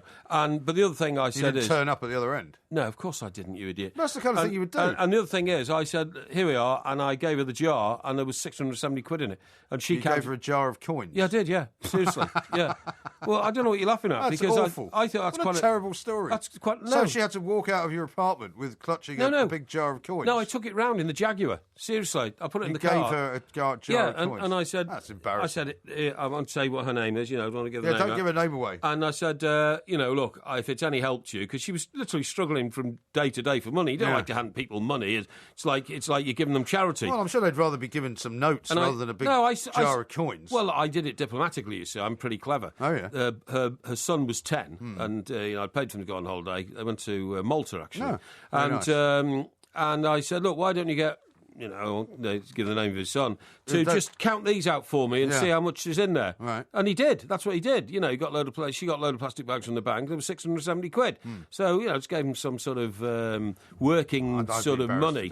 Well, what else was I supposed to do? What else was I supposed to do? You could have just written her a cheque. Well, yes, of course I could have written a cheque, but that would have been too bland. You know, here we are. You know, you're a charity case. Here's a just cheque. give her a load of coins. What I she'd did have is... to schlep down to the bank with them. Psychologically, I was very, very clever in making her think that actually it wasn't a cash gift or a cash donation. It was a little toy for her boy to play with. What was and his at name? the end of which he got 670 quid. Yeah, don't give his name away. I don't know, but he was a... He Don't give any more information he played away. goalkeeper, believe it or not. Don't tell us. Played goalkeeper with the son of... Don't say. Chris Coleman. You know Chris Coleman, the Welsh manager now, who was manager of Fulham at the time. Don't give any more away. Yeah, they went to the same school together. Don't give any more away. In fact, I bought him a pair of goalkeeping gloves, actually. Yeah. Deary me. Yeah. The Porkmaster will be doing Porkyvision coming up in the next hour. We've got lots more to talk about as well. We are the Two Mice.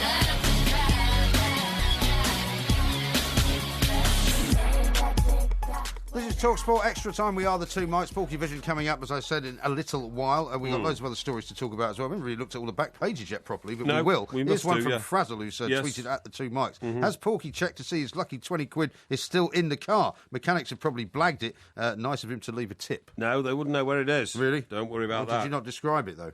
No, I hide it in the... Actually, I put it in the old the map pocket behind the... How is the car, by the way? Seat. Have you managed to make the car... It's in great shape. Is it back to normal now? Yeah, it's back to normal. You haven't had any punctures in the last 48 hours? No. Listen, we need to talk about the Battle of Waterloo. No, we've talked about the Battle of Waterloo. 200 years ago today. No, we've talked about the Battle of Waterloo. But I haven't Waterloo. told you half of what I know about it yet. I want to talk about it. I'm fed up with the Battle of Waterloo. I'm much more interested in your car and whether it's going to actually work. Because, I did something good with my car today. I went and put some oil in it. Because I told you there's been this intermittent... I can't believe you still have to do that. Why? Well, in modern cars, you can't even get to the engine to put the oil in. Of course you can. You open the bonnet. No, well, do you know what happens when you open the bonnet? Yeah, you find where all the smoke's coming out in your case. No, you can't do it. There's a big... Listen, I've got a Mercedes engine in my car, which is exactly the same as the one you've got, except it's slightly bigger, okay? No. Your car will have a place to put oil. No, believe me, it's not. You want to bet? I'm absolutely certain. I will come down with you when you finish here, and I will tell you where the oil goes. I'm telling you, when you open the bonnet now... Do you think it has a place to put windscreen washer? Well, you can put that in, but you can't put oil in. Do you think it has a place to put coolant in? No, it doesn't. Do you think it has a place to put brake fluid in? No, it doesn't. Yes, it does. No, it has all of those things. No, it doesn't. No. The only one you can fill is the windscreen wiper. Do you think it's all done by magic, then? No, it's all done in a garage now. In a garage? Yeah. They open the bonnet and they unscrew the cap and they pour it in and they charge you 100 quid. They have to take the plastic cover off the engine Rubbish. first. No, they don't. No, I've got the exact same engine in my car. No, you haven't. Yeah, I have. My engine was built within the last 2 years. Your engine was built about 11 years ago. Yeah, it's the same. No, it's not, honestly. It's hardly any different. I am telling you... I mean, for instance, why do they call the cooling system a sealed coolant system? You can't put water in an engine anymore. You can put coolant in it, though. No, you can't. Yes, you can. No. I'll tell you what I want you to do, then. Here's a challenge for you, right? Yep. When you end up finishing here, go down to the TalkSport Executive Car Park. We always insist on parking your car. Yes. Open up the bonnet and take a picture of it. Okay? No. And then you bring it in tonight. No, I'm you not bring it in tonight, that. and I will see, and I will show you where the oil goes. No, I'm telling you, you can't. I've tried it in the past, and I don't want to mess around with my car anyway. Why not? If a light you don't even know how to open a bonnet, do you? Yes, do you even know how to open the bonnet? Yes, I do. If a light comes on now, you head straight from Mercedes garage, and they sort it out. Right, you don't mess around with cars anymore. And you pay through do you know the why? nose. Even if you could put water into your engine, you'd probably... I'm not suggesting you can put water in. No, you can't. You can't put water in. I'm not saying you can, but you have to put coolant in it. No, you can't. Because that cools the engine. No, you don't know how much coolant to put in. Yes, you do. No, it's very clear. Not in my car. Maybe in your old jalopy, but not in my modern car. It's the exact same design. No. Anyway, look, let's talk about something else. I want to tell you about this. I haven't finished telling you my story yet. Oh, what story? I don't mind talking about something else. Oh, what story? I'm sorry this is not always about you. Sorry, I didn't know you had a story. Well, I had a story because I had a slight problem with the oil. Now, I'm not by any means an expert on cars, as I've told you before. That's true. But you can't even recognise a dent in your bonnet. What I know about by the way, cars, it's getting worse by the day. Well, how can the dent be getting worse? Well, because there's rust getting into it. It doesn't matter to me. It makes no difference. Anyway, I'm not going to pay a quarter of the cost of the car to fix a little dent, okay? Now, the point is that, what I know about cars and what you know about cars, it makes me look like some kind of mechanic working for Mercedes at this point, right?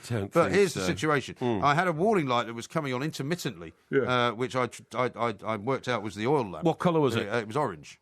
Orange, okay, or yellow, but more orange than yellow. It wasn't red anyway. Right. But I looked up, because I don't actually have a handbook with the car. Because, of course you haven't. Got lost about 9 years ago. Yeah, something like that, So I looked it up on the on Google, and I thought, well, I'll just check this out. And it said if the light comes on and off, it means you've got low oil, you need to put some oil in. If it stays on for a long time, constantly, then it means that you're reaching critical kind of low oil, and you must immediately fill it up because driving without oil in the engine will obviously damage the engine. which everybody knows, right? Yes. So it was coming on and off kind of intermittently, and I thought I better really get around to this. So I went, looked up on the internet exactly which kind of oil you have to put in, because depending on the car, you need to put different types in, and I had to use this Mobil 1 turbo diesel oil. Yeah, right? actually, I can verify that. There are different sorts of oil. In fact, you put a different oil in a diesel engine to the oil you put in a petrol engine. Yeah, exactly. Yeah. Well, that would make sense, right? So I went to Halfords, where I always go to get my lights and everything else. Yeah. And I'm really rather proud of the fact that I did this, right? Because I'd never done it before. Yeah. And I looked up, and in Halfords they've got the key, so I looked up there exactly what kind of oil it was. It matched the one that I'd found on the internet. I can't understand why you need different oil for petrol and diesel. Well, it's not an important question. The oil doesn't go into the engine, it's for the crankshaft and all that. Yeah. Well, that's not... What does that matter, whether it's petrol or diesel I driving can't explain it to you, and there's no point in me even trying, because you won't understand it. But the other good thing about what it tells you in there is the size of the sump, right? I.e., how much oil can it take? Yes. Because I picked up a litre. I know that. Oh, you know that, right? So I picked up a litre of this stuff, and because I'm thinking, I'll just put a litre in, and it said it had 10 litres capacity, right? Which is very large, isn't it? Actually, a can of oil's usually got more than a litre in it. It's usually 2 litre minimum. No, they had 1 litre. Right. And then the next one up was 5 litres. Now, does this old jalopy oil still have what we used to know as a dipstick? It does, yeah. And your car has one too. No, it hasn't. Yes, it does. I'm telling you for certain. No. I can probably. It does not have a dipstick. Well, you're the dipstick then. No. That's the most obvious joke of the night. Do you know what it has? It has a collection of buttons on the dashboard which you press, and then the level of oil in your car comes out on a dial on your computer, which shows you how full or empty it is. So you're saying you haven't got a dipstick? There is no dipstick. I promise you. There is no. Well, I want to see a picture of your engine. I would have £1,000 bet on you about a dipstick. There's no dipstick in a Mercedes. I want to see a picture of your engine. That's what I want to see. You can't see the engine. I've told you there's a big plastic cover across the top of it. I know that. Yeah. That's the thing that was creating all the smoke. My engine looks like it's closed in as well, but there is still a dipstick and there is still a place to put the oil. Dipstick. Anyway, so I thought, well, I'll buy 5 litres of oil. Right. Because I'm not going to buy like 10 because it's too big. Yeah. Bought the 5 litres of oil, managed to open it because sometimes the biggest challenge in these things is to how do you open the thing, because you have to pull this ring thing and then kind of suck the top of it out. Yes. And I can see that you're getting very impatient here. No, I'm not. So I'm elongating the story as much as possible. No, go on. Anyway, so I poured it all in. Yes. Checked the dipstick, was full up, and ever since then, the light hasn't come on. I think it's a great success. So you filled your engine up with oil? I'm feeling very proud. How many cans of oil did you put in again? I put in 5 litres. Yeah, but it says it needs 10 litres. Well, it says it holds 10 litres, but when you put 5 in, then the dipstick shows that it's full, so that's good enough. Yeah. So I didn't want to put another 5. See, if you put too much in, you blow the valves. Well, that's what I didn't want to do. Yeah. I then took the car to have the tyres checked, right, because I was a bit worried they might be getting a bit thin, but the tyres are good. Yeah. The guy said to me, you need to get another couple of front tyres probably in the next month or 2. Yeah, a couple of front tyres, knock out the dents. Are fine. Knock out the dents in the bonnet, I'm not worried about the dents. Yeah. Anyway, listen, let me tell you. When I told him how much I paid for it, because he said, you can get top-of-the-range tyres if you want, which were going to cost about £400 each. I'm like, are you having a laugh? I said, I'm sorry, I'm not spending that much money. I only paid £2,000 for the car. And he looked at me like I'd get the greatest bargain of all time. He was like, really? You only paid £2,000 for that car? He said, that's amazing. No, he didn't. He said, he what? did. You paid £2,000 for this wreck? No, he said it's amazing. Now then, listen, we had problems with roadworks getting in tonight, right? I certainly did, anyway, coming up through South London. Anyway, that's the end of my story. Let's hear one of yours. Well, no, I want to move on. Oh, do you want to move on, do you? The audience likes us to move on. Yeah, okay. You told one rattlingly long story. Let's just see your picture of your engine. Starting to turn the listeners... the car that has no dipstick, apart from the one driving it. Turning the listeners' earlobes into, like, scrambled egg, I'll tell you a real story. Yeah, go on. Now, roadworks all over the place, right? Yeah. And this super cycle highway they're building coming up through South London means that there is, like, hardly any road space left for cars. Yes. So guess what the authorities are doing now in London? Make it even more difficult for cars. No, they're telling you to switch off your engine when you're queuing in traffic. Oh, yeah. Because of a sharp rise in roadworks, which is putting a strain on cars. Cars are starting to break down now because of the amount of inactivity they go through.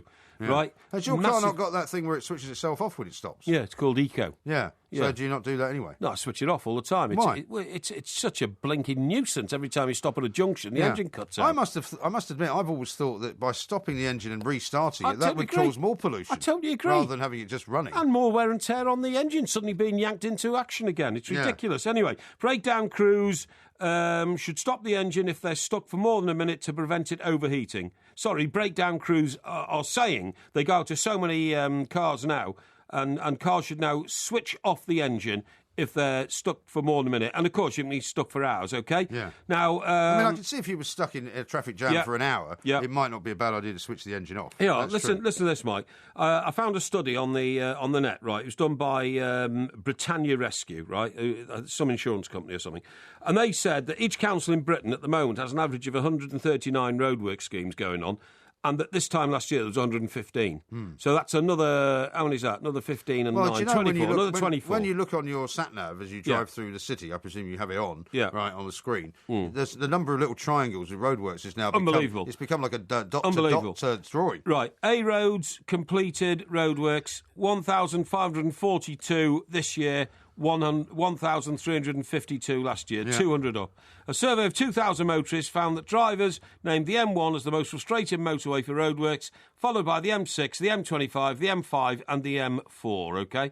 It is unbelievably bad in this country at the moment. Why are they digging up all the roads all over the place? And the answer partly is to accommodate cyclists who don't pay a penny in tax towards the upkeep of roads, but who very, very soon, according to the Highway Code, will have priority over all cars. There's already signs where they're building this super cycle highway in South London saying, you must not overtake cyclists. I've seen those, You must not overtake cyclists. So, you can't, because we're all going back to the Stone Age. We're all going to drive around now at the speed of a cyclist. All right, calm down. It's an outrage. I was being victimised by some cyclists on Twitter a little bit earlier. I'll tell you about that coming up next on the show, because we've got Porkyvision coming up as well, of course. I hope you've been watching lots of television over the last week or so. Yes. We have, by the way, if anybody wonders, already determined that the quiz subject is going to be the Sweeney, which is tomorrow night, of course. So the independent quizmasters are busy coming up with questions for that one. Also, we'll be looking at some more of the stories on the back pages and the front pages of the papers as well. Right now, though, it's coming up to about 3 o'clock. It's time for the news and sports headlines.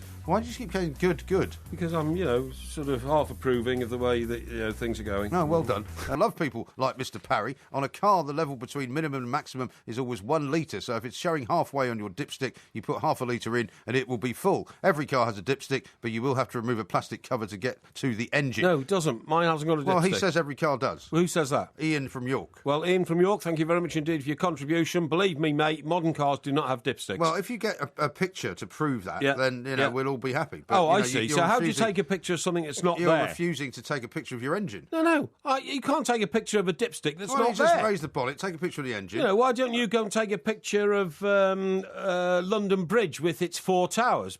It's not there. What? It's not there. Right. You can't take a picture of something that's not there. there. I said, all I need to see is under the bonnet, and then we'll have a conversation about it. I took a great picture, actually, earlier on today, because the Thames was very high. Right. And as I came out of my apartment complex, just as the river was almost at the level of the road, the catamaran went past. And it was an amazing picture, because it looked like the catamaran was actually going along the same level as the road. And didn't the waves flush onto the ground? No, because there's about a 10-foot sort of drop zone between. You said almost the same level. Well, it is almost the same level, because the curb and the sea wall, or the river wall, if you like, is slightly higher than the actual level of the road. I'll show you the picture, and you maybe go and understand. I may have a look at it. Yeah. Listen, talking about old jalopies, right, and old bangers. Do you remember years ago when, particularly, I remember when let me have a look at that. I put that out a bit earlier.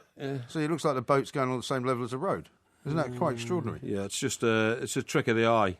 Well, it's not particularly. It's because the level of the river was almost as high as the level of the road. It's not. You said it's 10 feet lower. Well, no, it's 10 feet lower than the top of the wall, which means that's why it doesn't spill over the top. Yeah, that's what I mean. But the actual, it's a very straightforward situation here. I don't know what it's not straightforward to me. Now, maniac. When I bought my first Vauxhall Viva, the one I flogged to the bloke who got in it and it broke down. Otherwise known as the mug. Yeah, the mug, yeah.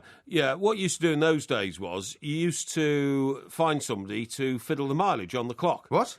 All the time. What, you mean to turn it back? Yes, that's right, yeah. That's illegal. Yeah, it was illegal. Is that what you did? Well, I didn't, but my dad did, believe it or not. Your dad? Yeah. This is more evidence of the Porky crime family. Well, yeah. I'll tell you about that in a minute. But the reason it's come back in is because if you have a car on a lease deal, right? Yeah, now, it's the Porky alarm. Yeah, even though these are modern cars and all that, and you shouldn't be in the business of trying to fiddle the mileage, so that, when you sell it, you say, oh, only 70,000 on the clock, but you've turned it back from 80. Right. What it's all about these days, Mike, is that you take these cars on lease deals, and the deal is done on the basis of you paying a monthly payment, right? and you do 10,000 miles a year. Yeah, because if you do more than that, you have to pay more for the lease, don't you? It's quite expensive. I got stung for that. I was going to say, when quite I did expensive. my 3 years, because for a period of time I was living in Glasgow and working in Edinburgh, right? So I was doing like sort of 80, 90 miles a daily day. commute every day, yeah. And it turned out that I'd done something like 12 or 15,000 miles extra at the end of the lease period. Exactly. Right? And they stung me for a lot of money for that. Oh, yeah, I know, that's what I'm saying. So what's happening is drivers now are going back to the old-fashioned method of turning back the mileometer, right? Well, but that's a criminal offence, though. Of course it's a criminal offence. Well, they shouldn't be doing it. Well, people are doing it. Now, I don't know how easy it is to do these days because, of course, a lot of the information you see on your dashboard these days is electronic, isn't it? You know. But in the old days, it was so easy. And what happened was you found a mate who had a drill, right? And all you did was you took the cover off your dashboard. No, everybody used to do it. You should be giving out this advice. No, everybody used to do it. Encouraging people to commit a crime. Don't worry, everybody used to do it. What you did I never did it. No, everybody I know did it. Well, that doesn't mean anything. So that means you surround yourself with criminal types. Yeah, that's right. If your car had done 90,000 miles, you used to put a little advert in the Chester Chronicle saying, 7-year-old Vauxhall Viva, good runner, MOT for 8 months, 72,000 miles. Yeah. And then when somebody rang up... Why, if you're going to wind it back, would you only wind it back like 18,000? Well, because you couldn't wind it back any further, it'd be ridiculous. So this is the point of my story, actually. So mate would come along and he'd take the dashboard off, and then he'd get his drill and go... And then you just see the figures going backwards down, you see what I mean? That's shocking, and then he'd say, is that enough? Well, haven't they put things now in the car to stop that from being done? Well, maybe, but apparently they've cracked it. Anyway, on one occasion, right, my old fella had a bit of a second-hand car before he sort of established his business. Was this not the Morris Minor shooting brake? No, it was. I tell you what, it was a Mark I Cortina, a white one, with leopard skin seats. Oh, very nice. I don't know why it had leopard skin seats. Very but 70s. Yeah, very 70s sort of thing, yeah. So anyway, he wanted to get rid of this and buy a new Cortina, you see, but he decided that the mileage was far too high. It was about 112,000, you see, it was quite a lot. Yeah. So he got his mate, in fact, his mate was my Uncle Alex. He was part of the family, yeah. It is a crime family. Yeah, well, it is. The problem with Uncle Alex... Like the Gambinos. No, the problem with Uncle Alex was he was a diabetic. Right. And he used to go a bit like mad when the sugar levels were high. Yeah, that's right, yeah. And so my Uncle Alex removed the dashboard and got his drill out and then went into a sort of catatonic sort of,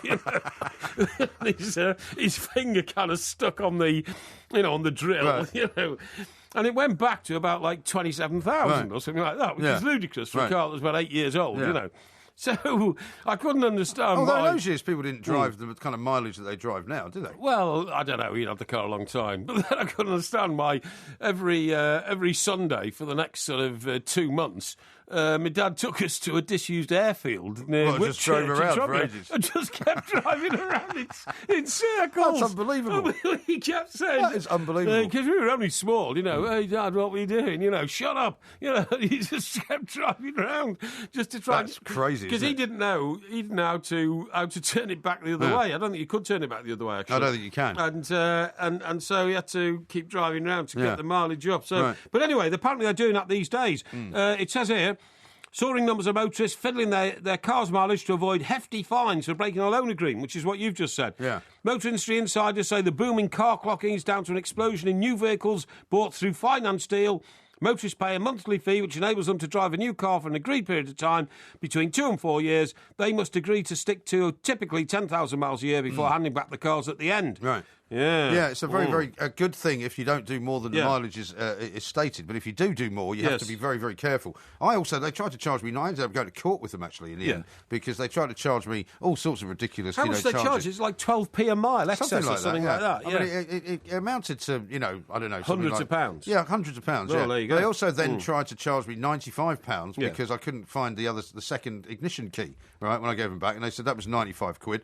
And then they tried to charge me for a few scratches on the car, some of which were made, funnily enough, by a cat on the back of the boot, right? Which were nothing to do with any kind of collision, right? Well, it was in your possession at the time. I said, these were caused by a cat. It's in your possession. You're not going to... But they tried to charge me hundreds of pounds for that. And in the end, I won, actually. I went to a small claims court, and it was all thrown out. Seems a lot of bother. I just paid it. Well, that's what you do. That's your answers for everything. Yeah, well, I couldn't be bothered with all the trouble. By the way, Ian from York has just sent another text in. He says, by the way, P.S., I work for Mercedes. So what I'm saying about the dipstick is true. No, they haven't got a... Well, mine hasn't got a dipstick. Well, Ian from York says he works for Mercedes. Why don't you just believe him? No. It'd be a lot easier to just How admit do I that you're know he wrong. works for Mercedes? You think he's making that up then? Well, he might be. It's a terrible thing to say about somebody listening to the show. No. I mean, we've no evidence at all. But I do appreciate his interest in it, but believe me, there's no it can all be Mercedes. solved very simply by you lifting up the bonnet and taking a picture of the engine. I keep telling you can't take a picture of something that's not there. Yeah, but the oil sump will be there. You don't seem to get that. The time, by the way. The joy, by the way, the moment I knew I'd cracked it in life, right,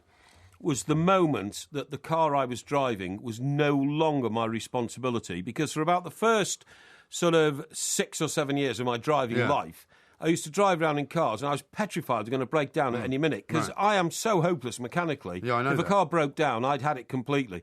You know, if I saw steam coming from under the engine or something like that, it was hopeless. I used to drive up and down motorways in the slow lane because I was convinced the wheels were going to fall off, because I felt a funny sort of rumble, through the accelerator. And I thought, well, if the wheel falls off, at least I can sort of swerve onto the hard shoulder, and not get killed in a multiple pile-up on the motorways. Yeah. But the moment I got my first office car, which was when I got a job on the Daily Express. First company car on the Daily Express in Manchester. You just ran it into the ground. I was told then, nothing that happens to this car is your responsibility. Yeah. If it breaks down, ring up somebody. They used to give you a load of cards, didn't they? There was a card for the tyres. That's right. A card for the breakdown service. Absolutely. Card for anything that went wrong. Get new car tyres, get the breakdown service. Oh, this is to get it washed. Yeah. This is to get it serviced. Yeah. It was unbelievable. Petrol card as well. And honestly, the sheer relief in not having to worry about running a car that was never going to break down, it changed my life. Absolutely. And what's more, that actually became a sort of a financially unreal way to do things, though, because that was why I eventually opted out of the car scheme, because in the end, what they did was they started taxing you for the amount of money the car was worth. Of course they did. As if you were being paid. But 40%. initially years ago, it was just a perk. It was a free gift. Yeah. And the other great thing, of course, and a major advantage We've got to run out of time you became a much more confident bird puller, because you had a car that wasn't going to break down. And there's nothing more embarrassing than taking your girl out for the night and suddenly... Or somebody else's girl. Somebody else's girl, that's right. And suddenly the exhaust drops off. Yeah. That's not a good... I would have thought you'd have enjoyed that. You're stranded somewhere. No. It's the Michael Jackson video, isn't it? Thriller, cars run out of petrol. Yeah. I never used to play... For a minute. Anyway, I've now got something for the Mercedes website, which I'm going to read out to you very shortly. Okay, excellent. So look into the light for a second. Yeah. We are the Two Mikes. This is Talk Sport. If you love the Two Mikes podcast, you'll love the live show. Weekday overnights from 1am on DAB Digital Radio and 1089 and 1053 AM and via the TalkSport app. TalkSport, your Premier League station with exclusive commentaries every weekend. What an absolute corker! TalkSport.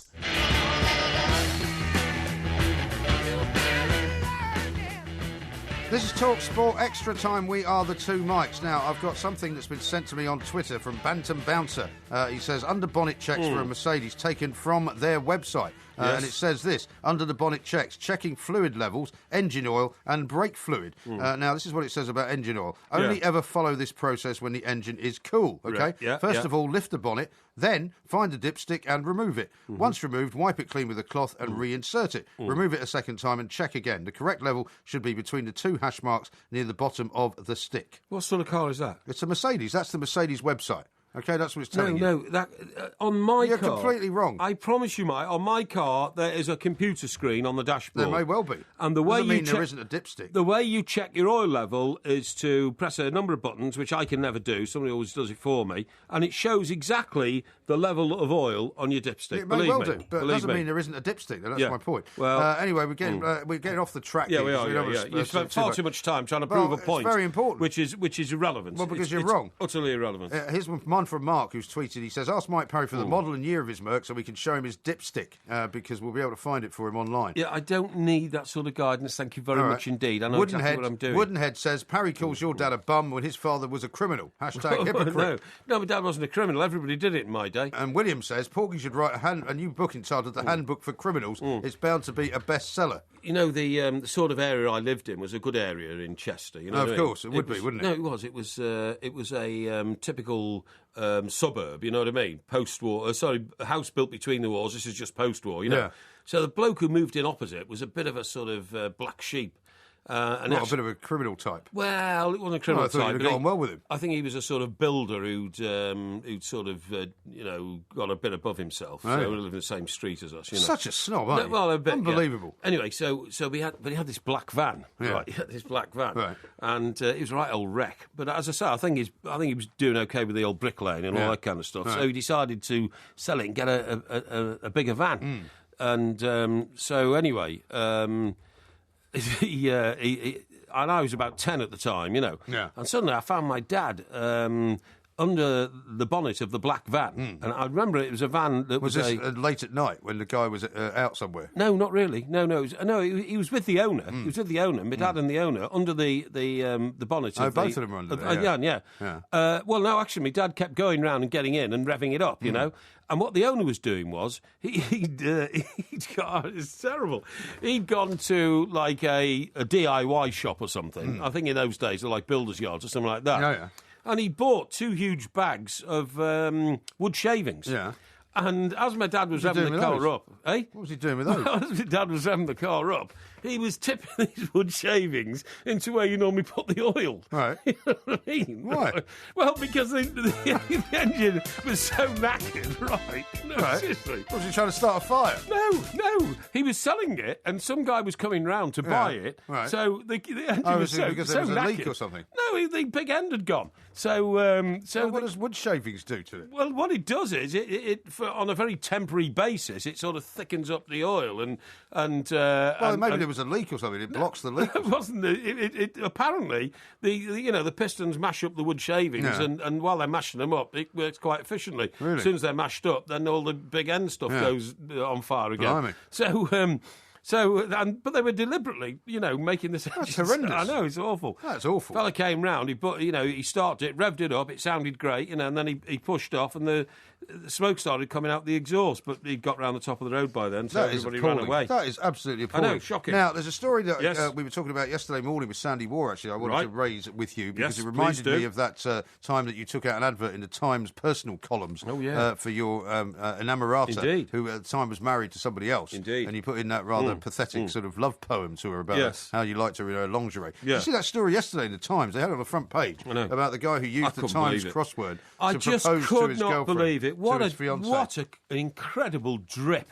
What an incredible I thought drip. you'd have been quite admiring of something like that. Not at all. This man's making out to be the world's most romantic man because he conspired with the crossword editor of the Times to put clues in the crossword of that day in the Times, which ended up with questions to his bride, will you marry me? Yeah. How pathetic is that? Honestly, I put my fingers down my throat and went, "Ugh." I felt like throwing up. Did you? With just I must say, contempt. it was a little more classy than the thing you did in the Times, I have to say that.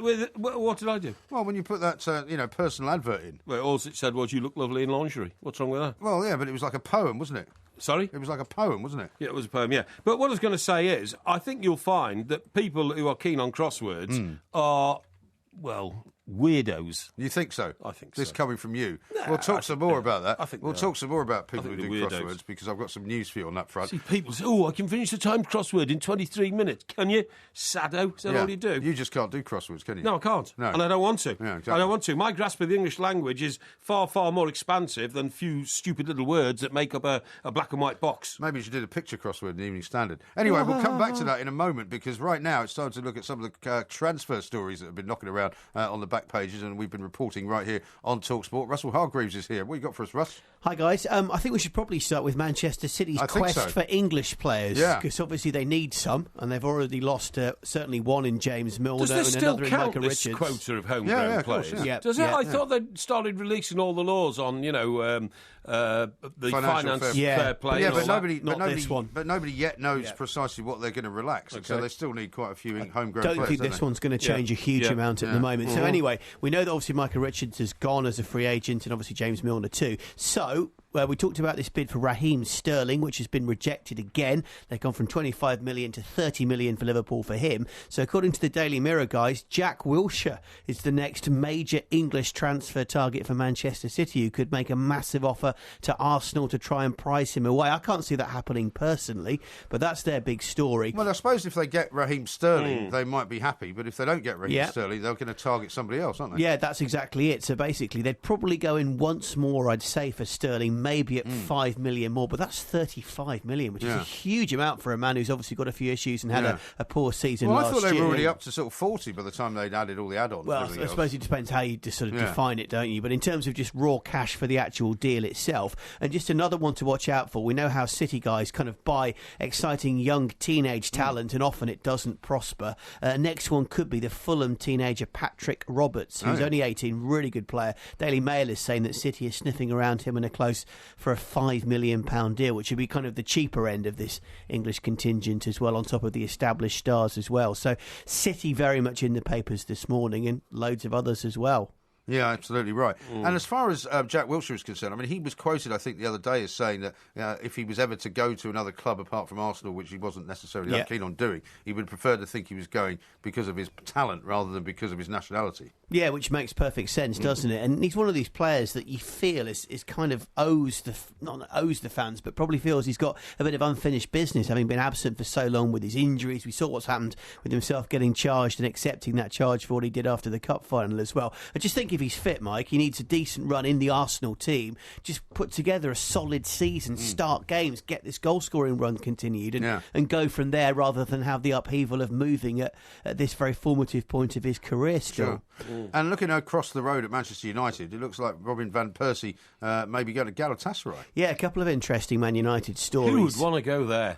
Well, there's quite a few Dutch players. Lots of people go there. Yeah, quite a few Dutch players have gone out to Turkey. I think, Wesley Schneider would be another that springs to mind. It's the language problem that gets people a lot in of Turkey. money out there, though. Yeah, well, there's some money, definitely. But yeah. it's the language situation that gets people out there. And, of course, you're dealing with two different cultures. I mean, you're dealing with Didier East and Drogba West. was there. And only the Bosphorus separates them. That's true. That's true. So Galatasaray interested in Van Persie, and, of course, his prospects at United looking increasingly forlorn for next season, a lot of people are saying. United linked as well to Rafael Varane, who's an exciting young French defender who plays at Real Madrid. And, of course, the big story there, guys, could be, according to La Marca out in Spain, that if David De Gea does come in a big move from United to Real, if there is a player to be the make weight, certainly not going to be Gareth Bale anymore. Could it be Rafael Varane, an exciting quality defender that can play in different parts of their back line? I thought they were after Benzema as well, weren't they? Well, he's another good example, isn't he, of someone that could be that make weight.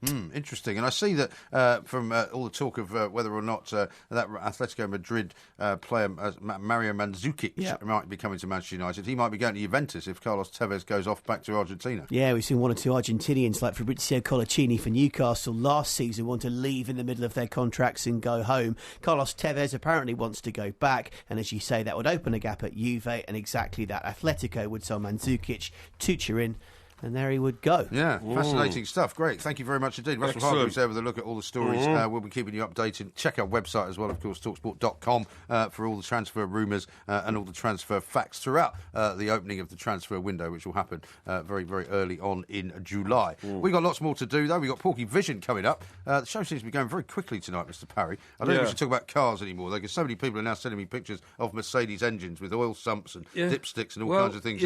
I don't know why people get so obsessed with these things. I will talk to you some more about crosswords, though, because I think you've got a bit of a blind spot for them. Coming up next. No, I haven't. Right, I don't have a blind spot. No, yeah, I think I'm you not have. accepting that. Coming up next is Porkyvision on TalkSport.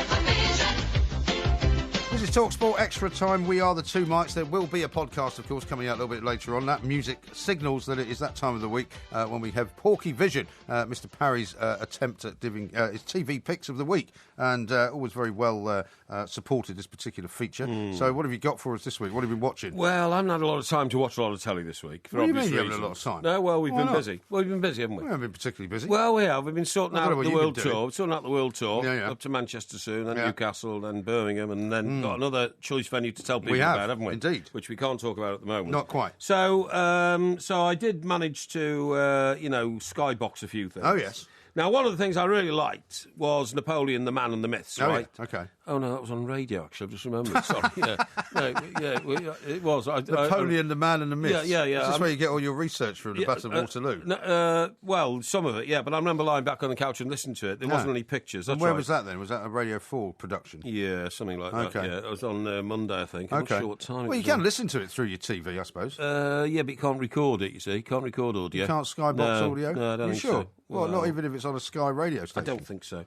But anyway, look, that doesn't matter. Now, what I did like this week. Yeah. Let me just think. I was looking through my notes here. Yeah. I tell you what. Have you come completely unprepared for this? No. It's a shocking dereliction of duty. No. I just want to make sure I've got the right one. Yeah. Humans. That was on Sunday on Channel 4. This is William Hurt, isn't it? Was it William Hurt? Yeah, William Hurt, yeah. I read a very sad story about William Hurt today. William Hurt's got pancreatic cancer, I think. Is that the same guy? No, that's a different guy. Oh, is it? That's John Hurt. Oh, it's John Hurt. Okay, Yeah. Okay, all right. Well, I'm sorry about that, William. You haven't got pancreatic John cancer. Hurt's British, and William Hurt's American. And John Hurt has, and my condolences go out to you for having cancer, and I hope you get better soon. It's going well, this, isn't it? Now, hang on. Look, will you shut up? For heaven's sake. We're dealing with so many interruptions, it would flow. Well, I'm trying to keep you on the straight and narrow. Flow. Right, now then, the plot with humans, right, it's based on a Swedish series, by the way. Is it? Yes. Yeah, okay. And... what is the plot? Is it like Syndicate? Is it about a crime family? No, it's not about a crime family. It's laced with dark humour. Is it? And it's all about... Laced with dark humour. What, he's just reading a press release now? No. Oh, yeah, it's laced with dark humour. I mean, when has anybody ever asked you about a show, right? When you go, I watched this really great show the other night. That's right, yeah. What's it like? It's laced with dark humour. It is, yeah. It is laced with dark humour. And William Hurt is an ageing professor. Yeah. And he's got John Hurt's not in it then. No, John Hurt's not in it. No, and he's got a battle axe of a wife. Okay, her name's Rebecca Front. Oh yeah, I'm not sure if that's the actress's name actually, or maybe no. Have you actually seen it? Yeah, of course I've seen it. Okay. Of course I just made my notes in shorthand. So what did you make of it? Right. Well, the way it goes is that this William Hurt... Is it not about robots taking over human... No. It's sure? No, it's about... he has... hang on a minute. It is about robots. It's human-like robots. I mean, I only know this because I've seen a couple of trailers for it. Hang on. Here you are. This is what it is. Yeah. It's not about people winning the lottery or anything. No. William Hurt is a professor, invents a robot. Yeah. And it's to get rid of the drudge of domestic chores for his wife. Right. And the menial jobs, okay? So he invents a synth. A synth? A synth. What's that? Synth. S-Y-N-th? Yeah, that's right, yeah. And it's a human-like robot that can be programmed to carry out any task, okay? Right. And... You should get one of them. You wouldn't have to have Mrs. Motley. You can get rid of Mrs. Motley, couldn't you? Well, yeah, a few problems there, but I can't go into that. Yeah. Oh, we will have to ask you about that. No. But anyway, it's, as I say, it's based on a Swedish series. Yeah. It's an interpretation of a Swedish series. Yeah. Is it any good? I mean, you're supposed to be reviewing it, so tell us what you made of it. Well, what happens is somebody has an affair in this, which hang on, what's going on there? I'm pretty sure he's not going to give anything away here. Yeah. But anyway, it is very good, honestly. You watch it, and it's great viewing, okay? And it's a series as well, so people have got lots of opportunities to watch it sort of for a few weeks, right? Well, indeed. Now then, there was another one I saw. Yeah, what else have you seen? I couldn't make out what it was all about. It's called Clangers. Clangers? Yeah. What, like the original Clangers? Well, I didn't even know there was an original, but apparently this is very about popular. The No, I didn't, honestly. These were the kind of things that used to make those very weird noises. And it's on CBeebies? Yeah, that's a children's show. Yeah, that's right. Yeah, I saw a bit of that. You were watching CBeebies? Yeah. Why? Hey? Why were you watching that? Well, I was just flicking through the channels and I came across it and I thought, this is interesting. You don't remember the original Clangers? I don't actually. Surely you must do. No, I don't. They were these kind of little people that lived, on a foreign planet and made weird noises. Like, yeah, okay. Well, if you not know that? Well, you were too busy siphoning petrol out of your next door neighbour's car when you were a child. No, it wasn't. No, it wasn't siphoning petrol. It was putting sawdust in the engine. Well, whatever. Yeah. Now then, let me see what else we saw. What else have you got? Now, Dara O'Brien meets Stephen Hawking. Yeah, that's a new show, isn't it? It's a new chat show. Is it a new chat show? I think so. Yeah. What, you mean it's going to go on every week? Well, I believe so, yeah. Let me see. Hang on. You're the bleeding TV reviewer. Can you watch your language, please? A family show. Now, you see, this comes on the back of that Hollywood biopic, The Theory of Everything. Biopic? Yes, the biopic. Yeah, okay. And so myopic listening to this. Everybody knows who Stephen Hawking is now, so more people want to see what he's all about and what his life is really like. And so this guy, Dara O'Brien, who I presume is Irish, I think is he? it's Dara O'Brien, actually. Yeah, okay. Well, of course he's Irish. Yeah, let's go, yeah. He's the guy with the big bald head. Yeah, that's him. So he goes over to Cambridge, where Stephen Hawking lives, talks to his children, meets up with Felicity Jones, who was the actress who was his ex-wife in the film. Oh, yeah. The one with Eddie Redmayne. And she confirmed his funny and flirtatious side. How about that? Good. Yeah. So that was a good show? Is that worth sort of repeating, worth looking at? Yeah, that's pretty good. All right, that's pretty good. Excellent. Right, okay. What about Coronation Street? Was there any fires this week? No, what's happening in Coronation Street is... It's very strange, actually, Coronation Street, because there's been 2 funerals as a result of 2 victims of the fires. Yeah. Oh, by the way, there was a Napoleon programme on. It was on Wednesday. It was on BBC 2 Was called it? Napoleon. Right. Yeah. So you didn't watch that, or you listened to that as well? No, I watched that. I watched a bit Are of you that. sure? And what was the point of that one, then? Hang on. I might have seen something else called Waterloo. Hey, what are you laughing at? Because this is the worst. Yeah, No, I thought no, last no. week's was the No, worst. no. This is actually the worst Porkyvision ever. Oh, I'll tell you what I did see a bit of on Sky Arts, the South Bank show. Sky Arts, yeah. With Melvin Bragg. Melvin Bragg. I think he's a bit... He's done his best work, I think, Melvin Bragg. I think he's a bit up himself. Oh, he certainly is, yeah. You know what I mean? I think he thinks a lot big of Arsenal himself. fan, though. Hey? He's a big Arsenal fan. Is he a big Arsenal fan? Yeah. Anyway, I thought he was... When I switched it on, I thought he was interviewing Billy Connolly. Right. But it wasn't. Who was it? It was a bloke who looked like... James Connolly. No, it was a bloke who looked like Billy Connolly. Oh, yeah. But apparently it was a guy called Paul Greengrass. Paul Greengrass, really, a film director. No, apparently he makes World in Action, so I don't know why he was interviewing him, to be honest. But I think it was something to do with the Bourne Supremacy. I think this guy had a film director who directs the Bourne That's right, movies. yeah, that could be it. I said he was a film director. Is that right? Yeah, you said he wasn't. That's what it was. Yeah. Now, in Coronation Street, they had these 2 funerals. Now, the first one was a Muslim funeral. Right. And it's very dignified and all that kind of stuff, you know. And obviously the victim, or the person being the subject of the funeral. Yeah. I don't know if he was buried or cremated, to be honest, but his name was Cal. Uh-huh. And he's an adult male, so he's a very... He's the one who was going to marry the girl who said she was going to marry Leanne. him. Yeah. Leanne, that's right, yeah. So even I know more about Coronation Street than you do now. Hang on. So since we did the quiz. That was a very dignified affair, you know, and it was quite moving. She's heartbroken, actually. presumably. She's heartbroken, yeah. Now, the other one was Maddie. She died from the blast at the builder's yard, you know. And, of course, she was the girlfriend of Sophie. Okay. And Sophie was heartbroken. All right. Because you had to marry your girlfriend, so that's not very nice, is it? That's not very nice. But it's all fiction, so that's it is it's fiction, not really taking the mickey. Okay. And what we're all waiting for, of course, in Coronation Street is the fact that it wasn't the woman who lived in the flat that burnt down is the factory owner. I've forgotten her name now. Long black hair, very beautiful woman. You've forgotten her name? Yeah, in the programme. It's supposed to be your favourite programme. Yeah, it is. It's just slipped my mind for the moment. So what I was going to say is she didn't actually cause the fire. Tracy, who is the wicked witch of the whole series, who's always getting people's backs up, right? That's right, don't worry. I'm delighted you can actually give something away, actually, at this point. She crept into the flat and lit a candle, but it's never explained why she lit the candle. She just picked a candle up, lit it, didn't mean to set fire to the flat, but then put it down on a side table, and the flame of the candle was 3 inches away from the lampshade. Yeah. So it set fire to the lampshade. Carla is the owner of the factory. Yeah. Right? I think you told us this story before. No, I haven't, because what I'm going to say is, I have seen the future plots of Coronation Street ideas, right? I can exclusively... Well, don't give anything away. I can exclusively reveal what I think is going to happen. Oh, okay. What I think is going to happen. What I think is going to happen is Tracy is going to be fingered, obviously. What? No, I mean she's going to be found out to be. Don't be smutty. Found out to be the person who set fire to the flat, and it wasn't really Carla. Right. And that will hasten Tracy's removal from the series because. Why are you smirking? What's your problem? This is the single worst Porkyvision of all time. Hang on. And that will mean that I'm still worried about what's going to happen to Tracy. Yeah, well, Tracy will have to leave the series. Well, because she will be discovered to be the perpetrator of the fire that killed 2 people. Blimey. And so she's a bit of an arsonist then. And I mean, she's got an interesting history, Tracy, because she's already been in jail for killing her boyfriend anyway, so I don't know what she's doing out on the streets anyway. Yeah, shocking. She's just a serial killer. Yeah. You said the time, by the way. Yeah, well, don't worry. That was Porkyvision. I'd love to have told you more. I'd love to have told you more. That was Porkyvision for the week. I'm not quite sure whether you get any recommendations out. That was some good stuff on Napoleon on the radio. And ZBB seems to be a good thing to watch as well. This is Talk Sport.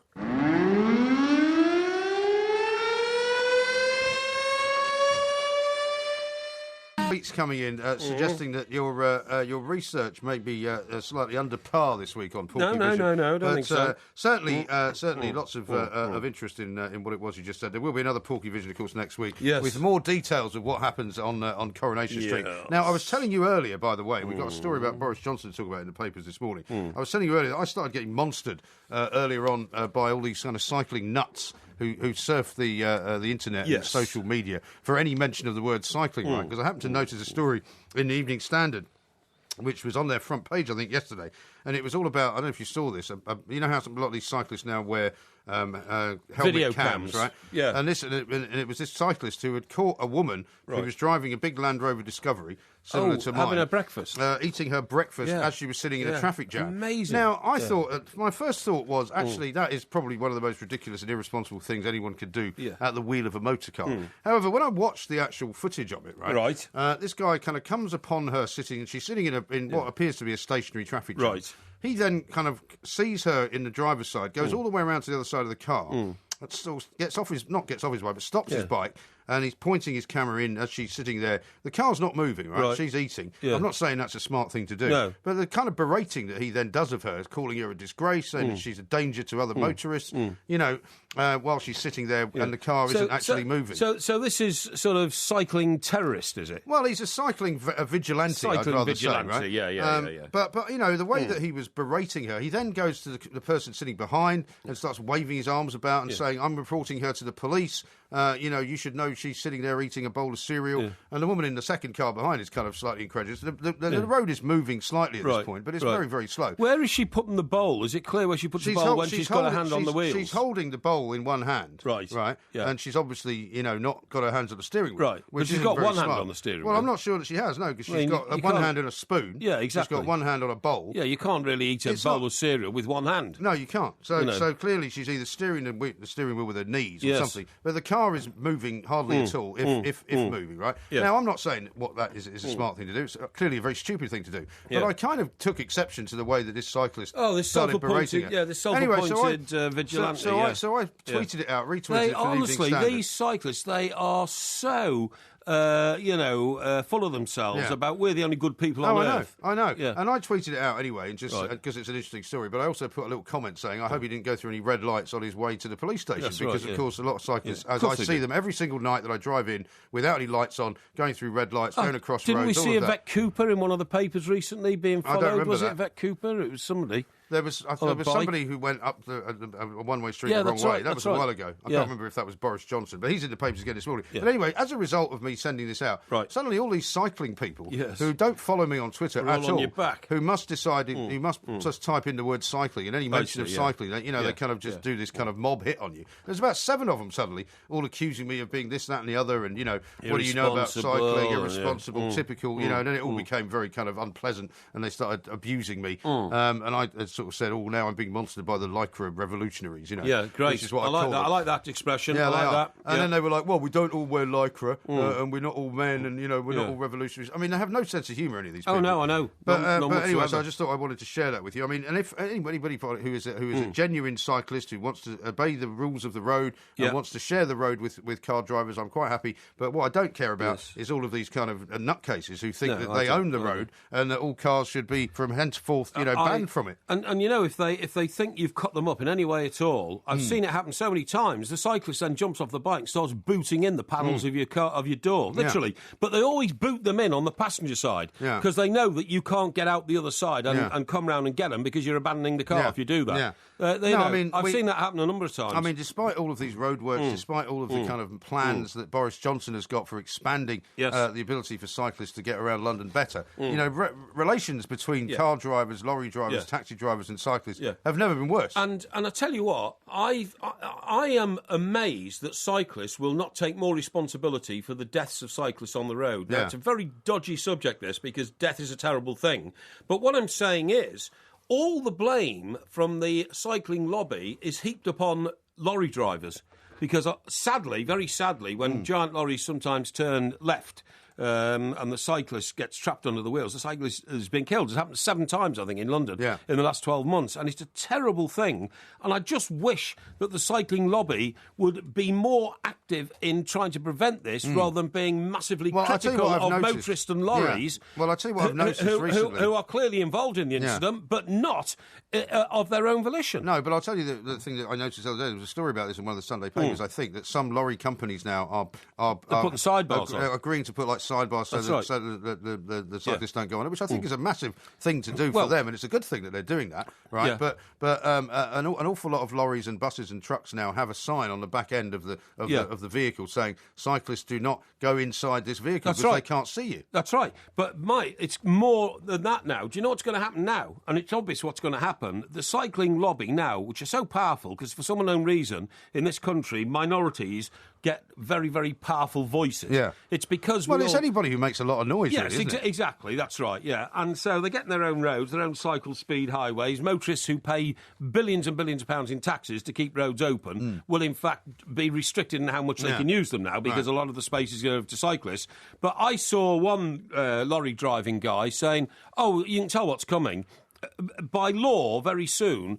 Lorries will have to have sensors on both sides of the cab, mirrors below as well as above the cab, and TV cameras reflecting what's happening alongside their lorries, reflected onto a screen in the cab. Yeah. It'll put up the cost of a lorry by over £2,000. Probably, yeah. And this is all because cyclists demand to be treated as equals on the road. Yeah. Despite the fact they take up, 1/100 of the space of a car, they demand the same attention. I take your point, and extra money is never good if you're running a commercial operation. Yeah. I think it's good that they're taking strides to at least minimise injuries and minimise death. However, the thing that I think most people who drive cars object to is that cyclists never take any responsibility for anything that happens. That's exactly what I'm saying. And unfortunately, in a lot of the cases where they have been badly injured or killed, it's because they've cut up on the inside of a vehicle that can't see them. Well, I can't give any evidence of that one way or the other. All I know is it's very, very dangerous for a little cyclist, but it's little by comparison, to be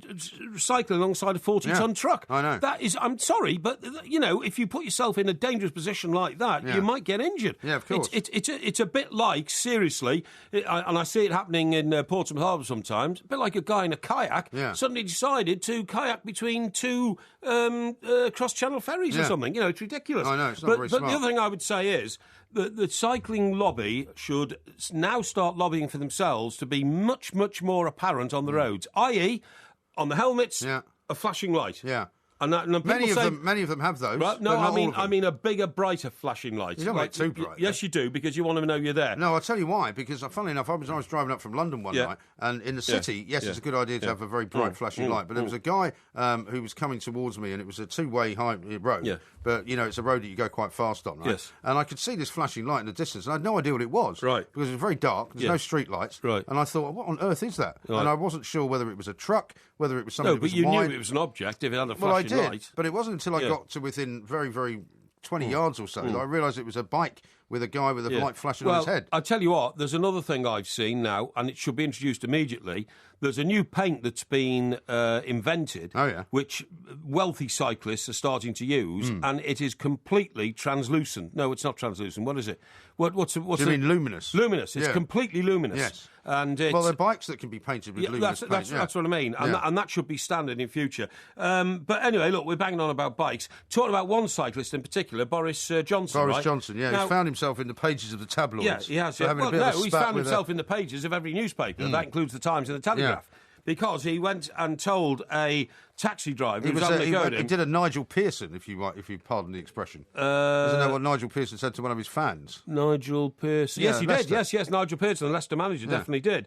But actually, he said, why don't you F off and die? Yes. And not in that order. Yeah. But the thing is, this was not a dispute between Boris Johnson, the cyclist, he was on his bike at the time, and, whether or not he was cut up by a black cab. It was apparently a black cab driver who had a go at him because he says Mr. Johnson, the London Mayor and MP, is unfairly supporting the Uber app scheme. That's right. Which gives other minicab drivers the ability to be summoned by passengers, yeah? Yeah, well, that's that right? part of the problem. I mean, we had an awful lot of cab drivers at our show in London not very long ago. Right. And they're very much anti-Boris Johnson because of that. Because Uber not only are running, sort of up against black taxi drivers in terms of the number of fares they're picking up, they're also kind of undercutting them. They're not as well regulated, if you like. I mean, I'm a great supporter of black cabs. I use them all the time. Yeah, I do as well. And I don't use Uber at all. Yeah. But they've got 7,000 cars in central London now on any given hour of any given day. Uber, really? Which is one of the reasons why London is so congested. Does this include like Addison Lee? Yeah, no, forget them. I mean, that's a completely separate company. I mean, there are so many Addison Lee cars around in London. Uber have got about 7,000 cars. I was told this by a black cab driver at any given time because whenever you're driving around, like when you come into work, when I'm coming to work, you can't believe there's a traffic jam. But one of the reasons there is because of all these Uber cars driving around. I'm telling you, I mean, for the benefit of our listeners who don't ever get into London, you lucky people, you live in more civilised places. Yes. I mean, when I drive home sometimes at, say, 5 o'clock in the morning, or if I'm coming in sometimes at 11 o'clock at night, there are so many Addison Lee cars around, you know. I just can't believe it. It's like they're an alternative black cab taxi service, you know what I mean? No, exactly right. Yeah. Nathan says this at IROMG, I don't agree with the cyclist's heavy-handed approach, but the woman's lack of common sense and eating cereal whilst driving is shocking. Yeah. Well, absolutely right. Yeah, we all agree with that. That is absolutely true. Yes, yeah. But with the old Boris thing, I've always had the feeling that Boris cycles around on a bike because it's politically correct. I mean, he's not the sort of man, eats an Oxford sense of entitlement and all that kind of stuff, who would ever feel he would do it because it's more comfortable and it's good for his health. I mean, he does it because it's the politically correct thing to do. A lot of strange things about Mr. Johnson, which I don't agree with. One of them is that he doesn't want a third runway. I don't have a problem with Boris Johnson riding around the bike the whole time because, I mean, I think that his scheme for the Boris bikes is actually quite a good thing. The problem is, I mean, some of these biking crazies have been sending me pictures of, what they call, lycra-clad maniacs, and then with pictures of kids riding around on bikes as if I've sort of made some kind of terrible blunder. No, I see. The point is, what they do is they send pictures of some beautiful part of Europe or some part of North America where they've got brilliant kind of wide open spaces for cycle lanes. Well, I mean, and that's lovely. And have you ever been great. To Amsterdam? Yeah, that's Amsterdam's great. a cycle city. Yeah, it's lovely. And nobody argues. And the routes that the bikes go on are different to the routes the cars go on. And it's brilliant. And cars aren't allowed into much of the city centre of Amsterdam, particularly over the canals and things like that. And that's fine. But you can't suddenly impose upon us. But London isn't like that. No, I That's agree. The point. You can't suddenly impose upon us, a dominance of bikes over cars. Don't people realise that if you put off too many cars being on the roads, the economy will go backwards? Yeah. We'll all start living in caves. Because if the economy doesn't develop, it can only develop by transport facilities getting faster, not slower, we're going to go backwards. Yeah. The country's going to perish. Exactly. I'm telling you. And as I know these things. As somebody points out, Tim, who's had a look at these pictures of kids and people cycling around in this idyllic sort of cycling world, Tim points out, I was just having a look at these pictures and there are 8 cyclists without helmets and 4 of them are children. Yeah. #safety. Yeah. So, not everybody can see eye to eye on this. And Doug from Hounslow has texted in. He says, why don't cyclists have insurance? Yes. Take a look at the scratches down the side of my car. Yeah. It's a massive issue. Whenever we talk about it, we always end up taking loads of calls from cab drivers in particular. Absolutely right. Something's going to have to be done because, I would like to live quite peacefully side by side with cyclists, but at the moment it's a very, very tricky manoeuvre to actually try and engage in. Over-aggressive in their demands to be recognised as the major force on the roads. I do. Right. Over-aggressive. Exactly right. And I mean, we've talked before about the legacy from the Olympic Games. And this is the only thing that actually has expanded sports-wise since the Olympic Games is more and more people out on bikes. I mean, I was down in Sussex last week. Right. There was about 20 characters cycling about through the middle of a town involved in some kind of race. Really? And they were all wearing the same uniform, they were all on the same bikes, and I had no idea what they were doing. I don't know. Unbelievable. I don't know what the world's coming to. Tour de Hastings. Extraordinary stuff. The terrorism of the two-wheeled brigade. Coming up tomorrow, of course, it's the Sweeney. That's going to be the quiz of the week. Yes, so I hope you've been boning up on that. Oh, definitely. Lots and lots of questions currently being compiled by the independent quiz masters. Don't forget to come back tomorrow for another sparkling, as fizzy as a bottle of champagne, podcast from the Two Mikes. What about someone like, I don't know, Pythagoras? Pythagoras? Yeah. Was he a genius? I didn't even know he existed. I thought he was a mathematical equation. What are you laughing at? What do you think came up with Pythagoras' theorem? I thought it was Archimedes or somebody like that who just named it Pythagoras. Yeah. It sounded good. Yeah, because he had a dual personality. No, well, not, and he thought, I know, I'll come up with a theory and name it after somebody that doesn't exist. I don't think Pythagoras is a bloke anyway. I think you're winding me up. No, I'm not winding you up. up. Go on, show me a picture of him. I'll show you a picture of Pythagoras. Yeah, I'll show you one in a minute. I'm never ever going to go into a hotel room again with cushions and wrap in it because I'm going to say, take these away. These are filthy. When were they last cleaned? Yeah. When did you last dry clean these? You know, have 100 people lay on these cushions and on this wrap, as you quite rightly say, face down, maybe even naked. Yeah. Maybe even naked after they come out of the shower. Could have been having sex on the full sex. Yeah, could have been having full sex on the old wrap and using the cushions to improve and stimulate the sexual positions in which they were having sex. Well, you never know. That's a thought, isn't it? Tying each other to the bedpost. Well, it's true. It could happen. It could happen. So I'm not having it. I'm not having it. I know that within me there is some genius streak, but I haven't found out what it is yet. Well, how can you tell? I just know. I mean, for instance, you know, I'd started to take violin lessons a couple of years ago, and then I didn't have time to continue them. Yeah. But I felt a very, very great spark of resonance when I had a violin in my chin. What I think is going to happen is Tracy is going to be fingered, obviously. What? No, I mean, she's going to be found out to be, don't be smutty, found out to be the person who set fire to the flat, and it wasn't really Carla. Right. And that will hasten Tracy's removal from the series because, why are you smirking? What's your problem? This is the single worst Porkyvision of all time.